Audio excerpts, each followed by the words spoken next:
ನಮಸ್ಕಾರ ವೀಕ್ಷಕರೇ, ರಿಪಬ್ಲಿಕ್ ಕನ್ನಡದ ವಿಶೇಷ ಪಾಡ್ಕಾಸ್ಟ್ಗೆ ಸ್ವಾಗತ. ನಾನು ಸ್ಮಿತಾ ರಂಗನಾಥ್. ಬನ್ನಂಜೆ ಗೋವಿಂದಾಚಾರ್ಯರು ಬಹುಶಃ ಈ ಹೆಸರು ತಿಳಿಯದ ಕನ್ನಡಿಗರು ಇರ್ಲಿಕ್ಕೆ ಸಾಧ್ಯನೇ ಇಲ್ಲ. ಕನ್ನಡಿಗರು ಅನ್ನೋದು ಬಹಳ ಮಿನಿಮಲಿಸ್ಟಿಕ್ ಅಪ್ರೋಚ್ ಆದರೂ ಕೂಡ ನಾನು ಕನ್ನಡಿಗರಿಗೆ ಆಪ್ಯಾಯ ಅನ್ನೋ ಕಾರಣಕ್ಕೆ ಹೇಳ್ತಾ ಇದ್ದೀನಿ. ನೀವು ಅವರನ್ನ ದಾರ್ಶನಿಕ ಅಂತೀರಾ, ಹೌದು. ಪತ್ರಕರ್ತ ಅಂತೀರಾ, ಹೌದು. ಆಧ್ಯಾತ್ಮಿಕ ಕ್ಷೇತ್ರದಲ್ಲಿ ಸಾಧಕ ಅಂತ ಹೇಳ್ತೀರಾ, ಹೌದು. ಯಾವ ಪಾತ್ರದಲ್ಲಿ ಅವ್ರನ್ನ ಹಾಕಿ ನೋಡಿದ್ರೂ ಕೂಡ ಅದೆಲ್ಲದಕ್ಕೂ ಒಪ್ಪುವಂತಹ ಮೇರು ವ್ಯಕ್ತಿತ್ವ. ಅವರು 90ರ ವಸಂತ ಅಂದರೆ ಅವರ ಜೀವಿತಾವಧಿಯ 90ರ ವಸಂತದ ಸಂಭ್ರಮಾಚರಣೆ ಅವರ ಪುತ್ರಿ ಡಾಕ್ಟರ್ ವೀಣಾ ಬನ್ನಂಜೆಯವರು ದೇಶ ವಿದೇಶಗಳಲ್ಲಿ ನಮ್ಮ ನಾಡಿನಲ್ಲೂ ಕೂಡ ಆಚರಿಸ್ತಾ ಇದ್ದಾರೆ. ಪುತ್ರಿ ಅನ್ನೋದು ಕೇವಲ ಅವರಿಗೆ ಒಂದು ಗುರುತಷ್ಟೇ. ವೀಣಾ ಬನ್ನಂಜೆ ಅವ್ರ ಬಗ್ಗೆ ನಿಮಗೂ ಚೆನ್ನಾಗಿ ಗೊತ್ತಿದೆ. ಅವ್ರ ಬಗ್ಗೆನೂ ವಿಶೇಷವಾದ ಇಂಟ್ರಡಕ್ಷನ್ನ ಅವಶ್ಯಕತೆ ಇಲ್ಲ. ಅವ್ರ ಮಾತುಗಳು ಪ್ರತ್ಯಕ್ಷವಾಗಿ ಪರೋಕ್ಷವಾಗಿ ಅನೇಕರಿಗೆ, ಯಾರೆಲ್ಲ ಗುರಿಯನ್ನ ಅರಸಿ ಹೊರಟಿದ್ದಾರೆ, ಸಾಧನೆಯ ಗುರಿಯನ್ನ ಅರಸಿ ಹೊರಟಿದ್ದಾರೆ, ಅವರಿಗೆ ವೀಣಾ ಬನ್ನಂಜೆ ಅವರು ಪ್ರತ್ಯಕ್ಷವಾಗಿ ಪರೋಕ್ಷವಾಗಿ ಗುರುವಿನ ಸ್ಥಾನದಲ್ಲಿ ನಿಂತಿರುವವರು. ಇದು ಕೇವಲ ಒಬ್ಬ ಪುತ್ರಿಯಾಗಿ ತಂದೆಯ ಬಗ್ಗೆ ಮಾತನಾಡ್ಲಿಕ್ಕೆ ಇವತ್ತು ನಮ್ಮ ಜೊತೆ ಸ್ಟುಡಿಯೋದಲ್ಲಿಲ್ಲ. ಬದಲಾಗಿ ಜೀವನ ಅಂದ್ರೆ ಏನು, ಜೀವನದ ಗುರಿ ಅಂದ್ರೆ ಏನು, ಗುರಿ ಮುಟ್ಲಿಕ್ಕೆ ಗುರುಗಳ ಅವಶ್ಯಕತೆ ಎಷ್ಟಿರುತ್ತೆ, ಬೇಸಿಕಲಿ ನಮ್ಮ ಗುರುತಿ ಏನು, ದೇವರು ಯಾರು, ದೇವರಿಗೆ ಸಂಬಂಧಪಟ್ಟ ಆಚರಣೆಗಳು ಎಂಥದ್ದು, ಧರ್ಮ ಏನು, ಹೀಗೆ ನಿಮ್ಮಲ್ಲಿರುವ ಅನೇಕ ಪ್ರಶ್ನೆಗಳಿಗೆ ಬಹುಶಃ ಉತ್ತರವನ್ನು ಹುಡುಕ್ಲಿಕ್ಕೆ ಅಥವಾ ಉತ್ತರವನ್ನು ಕಂಡುಕೊಳ್ಳಿಕ್ಕೆ ಇವರಿಗಿಂತ ಶ್ರೇಷ್ಠ ವ್ಯಕ್ತಿ ಅಥವಾ ಸೂಕ್ತ ವ್ಯಕ್ತಿ ಇನ್ಯಾರು ಇರ್ಲಿಕ್ಕೆ ಸಾಧ್ಯ. ಹೀಗಾಗಿನೇ ಇವತ್ತು ನಮ್ಮ ಈ ಸ್ಟುಡಿಯೋಗೆ, ಈ ವಿಶೇಷ ಪಾಡ್ಕಾಸ್ಟ್ಗೆ ವಿಶೇಷ ಅತಿಥಿಯಾಗಿ ನಿಮ್ಮೆಲ್ಲರ ಪರವಾಗಿ ನಾನು ಡಾಕ್ಟರ್ ವೀಣಾ ಬನ್ನಂಜೆ ಅವರನ್ನ ಆತ್ಮೀಯವಾಗಿ ಹಾಗೆ ಗೌರವಪೂರ್ವಕವಾಗಿ ಬರಮಾಡ್ಕೊಳ್ತಿದ್ದೀನಿ. ನಮಸ್ಕಾರ, ಕಾರ್ಯಕ್ರಮಕ್ಕೆ ಸ್ವಾಗತ. ನಮಸ್ಕಾರ. ನಮಸ್ಕಾರ, ಎಲ್ಲರಿಗೂ ನಮಸ್ಕಾರ. ನಾನು ಗುರುತು ಪರಿಚಯ ಮಾಡ್ಕೊಡ್ತಾ ಇದ್ದೆ, ಅದ್ರ ಅವಶ್ಯಕತೆ ಇಲ್ಲ, ಗೊತ್ತು. ನನ್ನ ಮೊದಲ ಪ್ರಶ್ನೆನೇ ಬಹುಶಃ ಗುರುತಿನ ಬಗ್ಗೆ ಆಗಬಹುದಾ ಅಂತ ಹೇಳಿ. ನಮ್ಮನ್ನ ನಾವು ಗುರುತಿಸಿಕೊಳ್ಳೋದು, ನಮ್ಮ ಗುರುತು ಅನ್ನೋದು ಎಷ್ಟು ಮುಖ್ಯ ಆಗುತ್ತೆ, ಅದನ್ನ ಕಂಡುಕೊಳ್ಳೋದು ಹೇಗೆ ಅಂತ? ವಾಸ್ತವಿಕ ನಮ್ಮನ್ನು ನಾವು ಮರೆಯುವುದೇ ನಮ್ಮ ಬೆಸ್ಟ್ ಗುರುತು. ನೀವು ಎಲ್ಲಿವರೆಗೆ ನಾನು ಯಾರು ಅಂತ ಹುಡುಕ್ಲಿಕ್ಕೆ ಹೋಗ್ತೀರಿ, ಆ ಗುರುತುಗಳ ಬೆನ್ನು ಹತ್ತುತ್ತೀರಿ, ಆವತ್ತು ನಿಮ್ಮ ಒಳಗಿನ ಹೊಸ ಹೊಸ ಅರಳುವ ಸಂಗತಿಗಳೆಲ್ಲ ಸಾಯ್ತವೆ. ಯಾಕೆಂದರೆ ನಮ್ಮನ್ನು ಮೀರಿದವ ಒಬ್ಬ ನಡೆಸೋನಿದ್ದಾನಲ್ಲ, ಅವನಿಗೆ ಗೊತ್ತು ಇದು ಹೀಗೆ ಗುರುತಿಸಿಕೊಳ್ಳಬೇಕು, ಇದರ ಒಳಗೆ ಇಂಥದ್ದನ್ನು ನಾನು ಇಟ್ಟಿದ್ದೇನೆ, ಇದನ್ನು ಹೀಗೆ ಬೆಳೆಸಬೇಕು ಅಂತ ಅವನು ನಿಜವಾಗಿ ಇದರ ಎಲ್ಲ ತಿಳುವಳಿಕೆ ಇರುವವ. ಎಲ್ಲಿ ನಾನು ನನ್ನ ಡ್ರೈವಿಂಗಿನ ಸ್ಟೇರಿಂಗ್ ತಗೋತೀನಿ, ಅವತ್ತು ನಾನು ನಿಜವಾದ ಪ್ರಯಾಣ ಕಳ್ಕೊತೀನಿ. ನೀವೇ ಯೋಚನೆ ಮಾಡಿ, ಒಂದು ಪ್ರಯಾಣದ ದಾರಿಗೆ ಹೊರಟಾಗ ಡ್ರೈವರ್ ಜೊತೆ ಕೂತು ಪ್ರಯಾಣ ಮಾಡೋದು ಎಷ್ಟು ಆರಾಮವೋ, ನಾವೇ ಡ್ರೈವ್ ಮಾಡೋದು ಎಷ್ಟು ತಲೆನೋವು ನಿಮಗೆ ಗೊತ್ತು. ಹಾಗಾಗಿ ನೀವೀಗ ಕೇಳುವ ಪ್ರಶ್ನೆ ನಾನೇ ಚಾಲಕನಾಗುವ ಒಂದು ದಾರಿ. ವಾಸ್ತವಿಕ ಅಧ್ಯಾತ್ಮ ಚಾಲಕನಾಗುವುದನ್ನು ಇಷ್ಟಪಡುವುದೇ ಇಲ್ಲ. ಅದು ಎಲ್ಲಿಯವರೆಗೆ ನಾನು ಒಬ್ಬ ಪ್ರಯಾಣ ಮಾಡುವ ಪಯಣಿಗ ಅಂತ ತಿಳಿಯುತ್ತದೆ, ಅಲ್ಲಿಯವರೆಗೆ ಆ ಜೀವಕ್ಕೆ ಬಹಳ ಅದ್ಭುತ ಸಾಧ್ಯತೆ. ಹಾಗಾಗಿ ಪಯಣಿಗ ಹೇಗೆ ಕೂತ್ಕೊಳ್ಬೇಕು, ದಾರಿ ಡ್ರೈವರಿಗೆ ಗೊತ್ತುಂಟು ಅಂತ ಆರಾಮ್ ನಿದ್ದೆ ಕೂಡ ಮಾಡ್ಬೋದಲ್ವ ಅವನು. ಅಥವಾ ತನಗೆ ಬೇಕಾದದನ್ನು ಕೇಳ್ಕೋತಾ ಹೋಗ್ಬೋದು, ತನಗೆ ಬೇಕಾದದನ್ನು ಓದ್ತಾ ಹೋಗ್ಬೋದು, ತನ್ನ ಕನಸಿನ ಲೋಕದಲ್ಲಿ ವಿಹರಿಸ್ತಾ ಹೋಗ್ಬೋದು. ಗುರಿ ಹೋಗಿ ಆ ಡ್ರೈವರ್ ಮುಟ್ಟಿಸ್ತಾನೆ. ಹೀಗೊಬ್ಬ ತನ್ನನ್ನು ಮರೆತು ಕೂತರೆ, ನಾನು ಅನ್ನುವ ಗುರುತುಗಳ ಹುಡುಕಾಟವೇ ಮಾಡದಿದ್ದರೆ ಅವನು ಮುಟ್ಟಬೇಕಾದ ಜಾಗವನ್ನು ಮುಟ್ಟಿಸ್ತಾನೆ. ಇದರಲ್ಲಿ ಏನೂ ಸಂಶಯ ಇಲ್ಲ. ಅಲ್ಲಿಗೆ ನಾವು ಪಯಣಿಕರಾದ್ರೆ ನಮ್ ದಾರಿ ಯಾವುದು ಅಂತ ಪ್ರಶ್ನೆ ಬರುತ್ತೆ. ಈ ಬಸ್ಸನ್ನ ಅಥವಾ ಯಾವ್ದೋ ವಾಹನವನ್ನ ಓಡಿಸೋ ಡ್ರೈವರ್ ಯಾರು ಅಂತ ಬರುತ್ತೆ. ಅವ್ನು ತಲುಪಿಸ್ಲಿಕ್ಕೆ ಹೊರಟಿರೋ ಊರು ಯಾವುದು ಅಂತ ಕೂಡ ಪ್ರಶ್ನೆ ಬಂದ್ಬಿಡುತ್ತೆ. ಇದು ಎಲ್ಲಿ ನೀವು ಇದ್ದೀರಲ್ವಾ, ಇದು ಸರಳ ಸಾಮಾಜಿಕ ವ್ಯವಹಾರದ ಲೋಕದಲ್ಲಿ ಈ ಥರದ ಲೆಕ್ಕಾಚಾರ. ನನ್ನ ಗುರುಗಳಿದ್ರು ಸತ್ಯಕಾಮರು ಅಂತ. ಅವರು ಒಂದು ಸಾರಿ ಅಥವಾ ಅನೇಕ ಬಾರಿ ಬೇರೆ ಬೇರೆಯವರಿಗೆ ಹೇಳಿದ್ದು, ಒಂದು ಬ್ಯಾಗ್ ಹಿಡ್ಕೊಂಡು ಮನೆಯಿಂದ ಹೊರಟರು ಅಂತ ಆದರೆ ದಾರಿಯಲ್ಲಿ ಸಿಕ್ಕವ್ರು ಕೇಳ್ತಿದ್ರು, ಎಲ್ಲಿಗೆ ಹೊಂಟಿರಿ ದಾದಾ ಅಂತ. ಮೊದಲನೇ ಬಸ್ ಯಾವುದಕ್ಕೆ ಸಿಗುತ್ತದೋ ಅದೋಪ್ಪ ಅಂತ. ನೋಡಿ, ಇದು ನಾನು ಆಗಲೇ ಹೇಳಿದ್ದಕ್ಕೂ ಇದಕ್ಕೂ ಲಿಂಕ್ ಇದೆ. ಹೌದು, ನಾವೆಲ್ಲ ಈ ಥರ ಹೋಗುವವರು. ಯಾವ ಬಸ್ಸು ಹಿಡಿಬೇಕು, ಆ ಬಸ್ಸಿನ ಕಂಪನಿ ಯಾವುದು, ಒಳ್ಳೆ ರಸ್ತೆಯಲ್ಲಿ ಹೋಗ್ತಾನಾ, ನಾನು ಹೋಗಬೇಕಾದ ಯಾವ ಗುರಿ ಇದೆ, ಅದಕ್ಕೆ ಎಷ್ಟು ಗಂಟೆಗೆ ಮುಟ್ಟಿಸ್ತಾನೆ, ನನಗೆ ಮಲಗಲಿಕ್ಕೆ ಸೀಟ್ ಇದೆಯಾ, ಇದೆಲ್ಲ ನಮ್ಮ ಲೆಕ್ಕಾಚಾರ. ನಾನು ಹೇಳಿದ್ದು ನೀವು ಹೇಳುವ ಯಾವ ಗುರುತಿಸಿಕೊಳ್ಳುವಿಕೆ ಅನ್ನೋದು ಅಧ್ಯಾತ್ಮದಲ್ಲಿದೆ ಅಲ್ಲ, ಆ ಪರಿಭಾಷೆ. ಅಲ್ಲಿ ಗುರುತಿಸಿಕೊಳ್ಳುವಿಕೆ ದೊಡ್ಡ ದೋಷ, ಅದೊಂದು ಸಾವು. ಅಲ್ಲಿ ಪ್ರಯಾಣಕ್ಕೆ ನನ್ನ ಗುರಿ ಅಂತ ಗುರುತಿಸಿಕೊಳ್ಳುವುದು ಮೋಕ್ಷವಲ್ಲದವನ ನಡೆ. ನಿಜವಾಗಿ ಮೋಕ್ಷ ಆಗಬೇಕಾದವನು ಯಾವುದೂ ಯೋಚಿಸಬಾರ್ದು. ಅವನಿಗೆ ಗೊತ್ತು. ನನ್ನನ್ನು ಕರ್ಕೊಂಡು ಹೋಗೋ, ಈಗ ನಾವು ಒಬ್ಬ ಡ್ರೈವರಿಗೆ ಬಿಡ್ತೇವಲ್ಲ, ಒಮ್ಮೆ ಬಸ್ ಬುಕ್ ಆಯಿತು ಅಂತ ಇಟ್ಕೊಳ್ಳೋಣ, ನೀವು ನಿಮಗೆ ಬೇಕಾದ ಡೆಸ್ಟಿನಿಯನ್ನೇ ಹಿಡಿದಿದ್ದೀರಿ, ಆ ಡೆಸ್ಟಿನೇಷನ್ನ ಬಸ್ಸೇ ಹಿಡಿದಿದ್ದೀರಿ, ನಿಮಗೆ ಒಂದು ಕನ್ಫರ್ಮ್ಡ್ ಒಂದು ಸ್ಲೀಪರ್ ಸೀಟ್ ಎಲ್ಲ ಇದೆ, ಬಟ್ ಆ ನಂತರದ್ದು ನೀವು ನಿಶ್ಚಿಂತೆಯಿಂದ ಮಲಗುವಾಗ ನೀವು ಡ್ರೈವರನ್ನೇ ನಂಬೋದಲ್ವಾ? ನಿಮ್ಮ ಪ್ರಯಾಣ ನಿದ್ದೆಯ ಹೊತ್ತಿಗೆ ಡ್ರೈವರ್ನ ನಂಬಿಕೆ. ನಾನು ಹೇಳೋದು ಅಧ್ಯಾತ್ಮದಲ್ಲಿ ಎಚ್ಚರದ ಹೊತ್ತಿಗೆ ಈ ನಂಬಿಕೆ. ಆ ಡ್ರೈವರ್ ಇದ್ದಾನೆ, ಅವನು ನನ್ನನ್ನು ಕರ್ಕೊಂಡು ಹೋಗ್ತಾನೆ, ಎಲ್ಲಿ ಕರ್ಕೊಂಡು ಹೋಗ್ಬೇಕೋ ಅವನಿಗೆ ಗೊತ್ತಿದೆ. ಮತ್ತು ಇನ್ನೊಂದು ಆಶ್ಚರ್ಯ ನಿಮಗೆ ಹೇಳ್ತೇನೆ, ಈ ಭಾವದಿಂದ ಹೊರಟವನು ಒಂದು ವೇಳೆ ಸತ್ಸಂಗ ಇಲ್ಲದೆ ದುಸ್ಸಂಗಕ್ಕೆ ಸಿಕ್ಕು ದಾರಿ ತಪ್ಪಿದರೂ ಕೂಡ ಇಲ್ಲ, ಇದು ತುಂಬ ನನ್ನನ್ನು ನಂಬಿದೆ, ಇದನ್ನು ಸರಿ ಮಾಡಬೇಕು ಅನ್ನುವ ಇನ್ಸಿಡೆಂಟಲ್ ಕೆಲವು ಘಟನೆಗಳ ಮೂಲಕ ವಾಪಸ್ ಟ್ರ್ಯಾಕಿಗೆ ತರ್ತಾನೆ ಆ ಭಗವಂತ. ಇಷ್ಟು ನಂಬಿಕೆ ಇದೆ, ಅಂಥ ಪ್ರಮಾಣದ ಅದ್ಭುತವಾದ ಗೈಡೆನ್ಸ್ ಇದೆ, ಇದರಲ್ಲಿ ಡೌಟೇ ಇಲ್ಲ. ಈ ಆಧ್ಯಾತ್ಮದ ಗುರುತನ್ನ ಕಳೆದುಕೊಳ್ಳುವ ಪಯಣದಕ್ಕೆ ನಾವು ವಾಪಸ್ ಹೋಗೋಕೆ ಮುಂಚೆ ಸ್ವಲ್ಪ ಹಿಂದೆ ಕರ್ಕೊಂಡು ಬರ್ತೀನಿ ನಿಮ್ಮ ಅನುಮತಿಯೊಂದಿಗೆ. ಸಾಮಾನ್ಯ ಜಗತ್ತು ಇತ್ತೀಚೆಗೆ ಐಡೆಂಟಿಟಿ ಕ್ರೈಸಿಸ್ ಅನ್ನೋದ್ರ ಬಗ್ಗೆ ಬಹಳ ದೊಡ್ಡ ದೊಡ್ಡ ಮಟ್ಟಿಗೆ ಚರ್ಚೆಗಳಾಗುತ್ತೆ.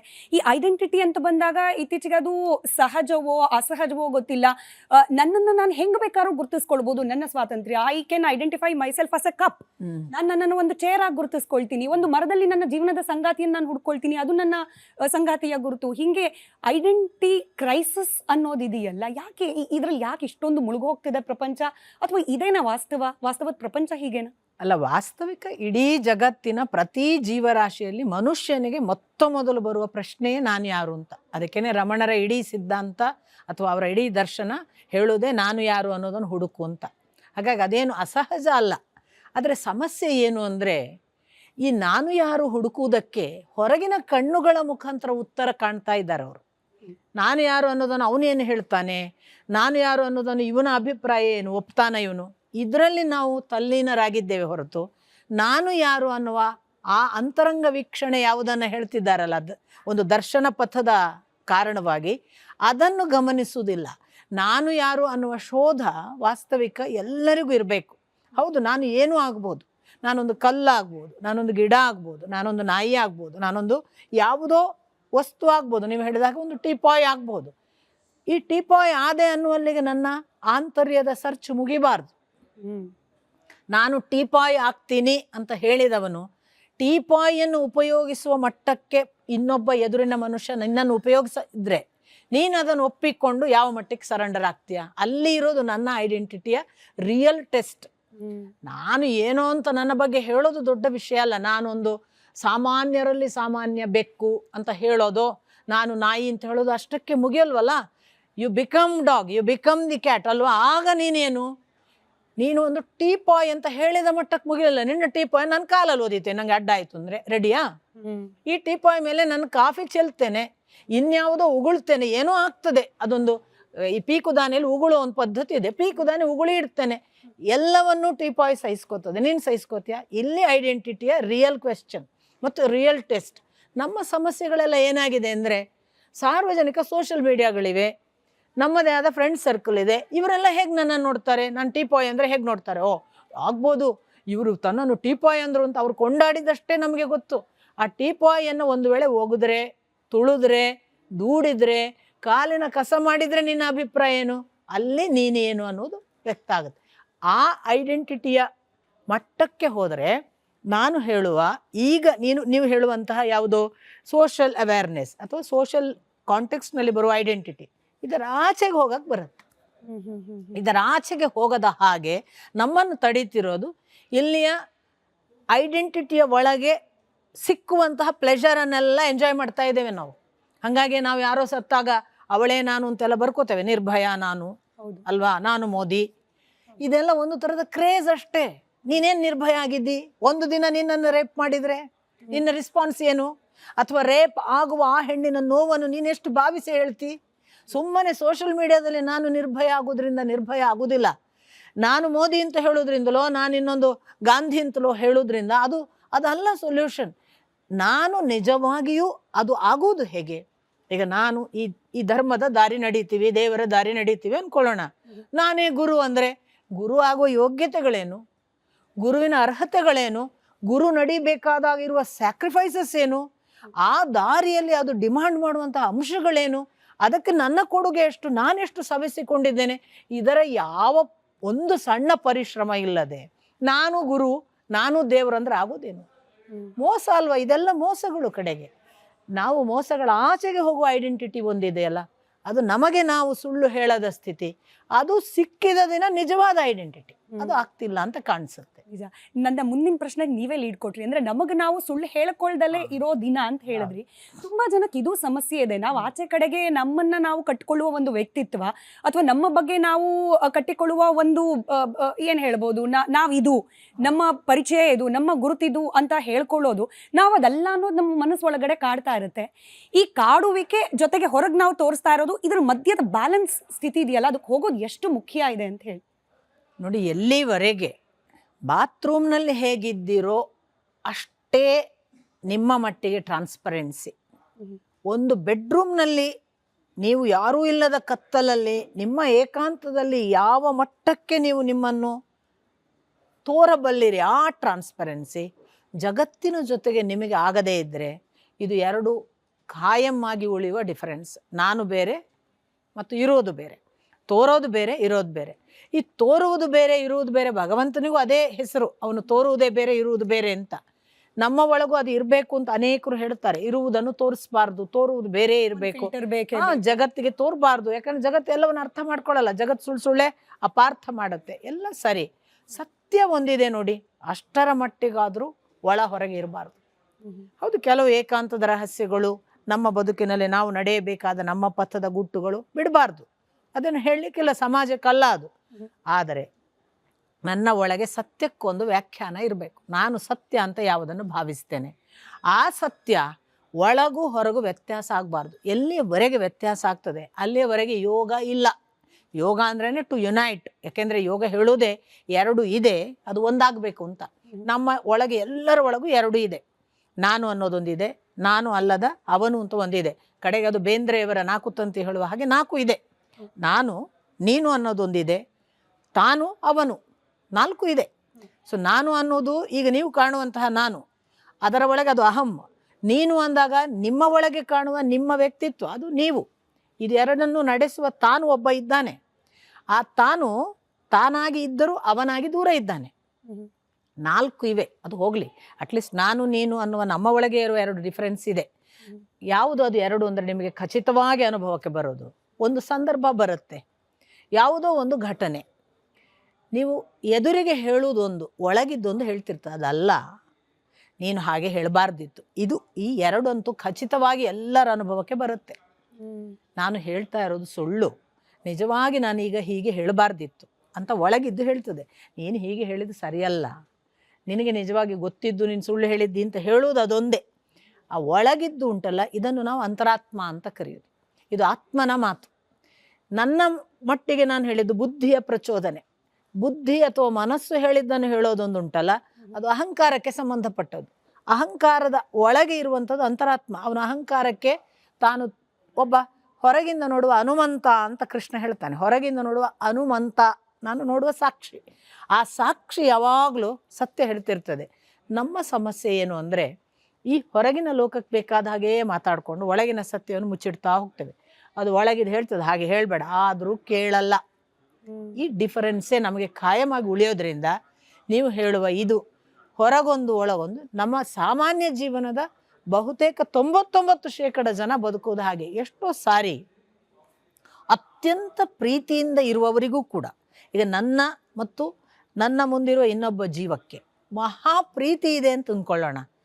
ಆ ಪ್ರೀತಿಯನ್ನು ಅಭಿವ್ಯಕ್ತಿಸಿದರೆ ಮೂರನೆಯವರು ಏನು ಭಾವಿಸ್ತಾರ ಅನ್ನೋ ಭಯಕ್ಕೇನೆ ಎಷ್ಟೋ ಬಾರಿ ಪ್ರೀತಿಗಳು ಹಿಂದೆ ಸರಿತಾವೆ. ಇವೆಲ್ಲವೂ ಆತ್ಮದ್ರೋಹಗಳು. ಇಂಥ ಆತ್ಮದ್ರೋಹಗಳನ್ನು ನಾನು ಒಂದು ಪ್ರೀತಿಯ ಉದಾಹರಣೆ ಕೊಟ್ಟೆ. ಸತ್ಯದ ಸಂದರ್ಭದಲ್ಲಿ, ಪ್ರೀತಿಯ ಸಂದರ್ಭದಲ್ಲಿ, ನಿಜವಾಗಿ ಒಂದು ಘಟನೆ ನಡೆಯುವಾಗ ಬೇಕಾದಂತಹ ಪ್ರಾಮಾಣಿಕತೆಯ ಸಂದರ್ಭದಲ್ಲಿ, ಕನಿಷ್ಠ ಇಂಥ ಸಂದರ್ಭಗಳಲ್ಲಾದರೂ ಕಾಯ್ಕೊಳ್ಬೇಕು. ಎಲ್ಲ ಸಂದರ್ಭಗಳಲ್ಲಿ ಸತ್ಯ ಹೇಳೋಕ್ಕಾಗಲಿಕ್ಕಿಲ್ಲ. ಪ್ರಾಮಾಣಿಕತೆಗೆ ಸಂಬಂಧಪಟ್ಟು, ಸತ್ಯಕ್ಕೆ ಸಂಬಂಧಪಟ್ಟು, ಪ್ರೀತಿಗೆ ಸಂಬಂಧಪಟ್ಟು ಎಂದೂ ದ್ರೋಹ ಮಾಡಬಾರ್ದು. ಅದು ನಾನು ಹೇಳ್ತಾ ಇರೋದು. ಅಟ್ಲೀಸ್ಟ್ ಒಳ ಹೊರಗಿನ ಭೇದವನ್ನು ಸತ್ಯದ ಮಟ್ಟಿಗಾದರೂ ನಾವು ಕಳಚಬೇಕು. ಉಳಿದದ್ದು ಸರಿ. ಈ ಅಂತರಾತ್ಮ ಹೇಳುವ ಸತ್ಯವನ್ನ ನಮ್ಮ ಜೀವನದ ಕ್ರಮ ಆಗಿಸ್ಕೊಂಡ್ರೆ ಗೊಂದಲಗಳ ಕಡಿಮೆ ಆಗಬಹುದು ಅನ್ನೋದು ನಾವು ಸಿಂಪಲ್ ಆಗಿ ಅರ್ಥ ಮಾಡ್ಕೊಳ್ಬೋದೇನೋ. ಆದ್ರೆ ಕೆಲವೊಂದು ಬಾರಿ ಎಷ್ಟು ಪೊಳ್ಳಾಗ್ಬಿಡುತ್ತೆ ನಮ್ಮ ಮನಸ್ಸು ಅಂತಂದ್ರೆ ಅದು ನಮ್ಮ ಜೀವನ ಶೈಲಿಯೋ ಬಾಹ್ಯದ ಒತ್ತಡವೋ ಅಥವಾ ಇಡೀ ಪ್ರಪಂಚ ಇರೋದೇ ಹಾಗೋ ಒಳಗಡೆ ನಮ್ಮ ಅಂತರಾತ್ಮದ ಧ್ವನಿಯೇ ನಮಗೆ ಕೇಳದೆ ಇರೋ ರೀತಿಯಲ್ಲಿ ಅಥವಾ ಅಂತರಾತ್ಮತೆ ದ್ವಂದ್ವ ನಿಲುವುಗಳು ವ್ಯಕ್ತವಾಗ್ತಿದೆಯೇನೋ ಅನ್ನೋ ರೀತಿಯಲ್ಲಿ ಒಂದ್ ರೀತಿಯ ಪೊಳ್ಳುತನ ಮತ್ತೊಂದು ರೀತಿಯಲ್ಲಿ ಗೊಂದಲ. ಇಂಥ ಮನಸ್ಥಿತಿಗೆ ಯಾಕೆ ಹೋಗ್ತೀವಿ ನಾವು ಅಂತ?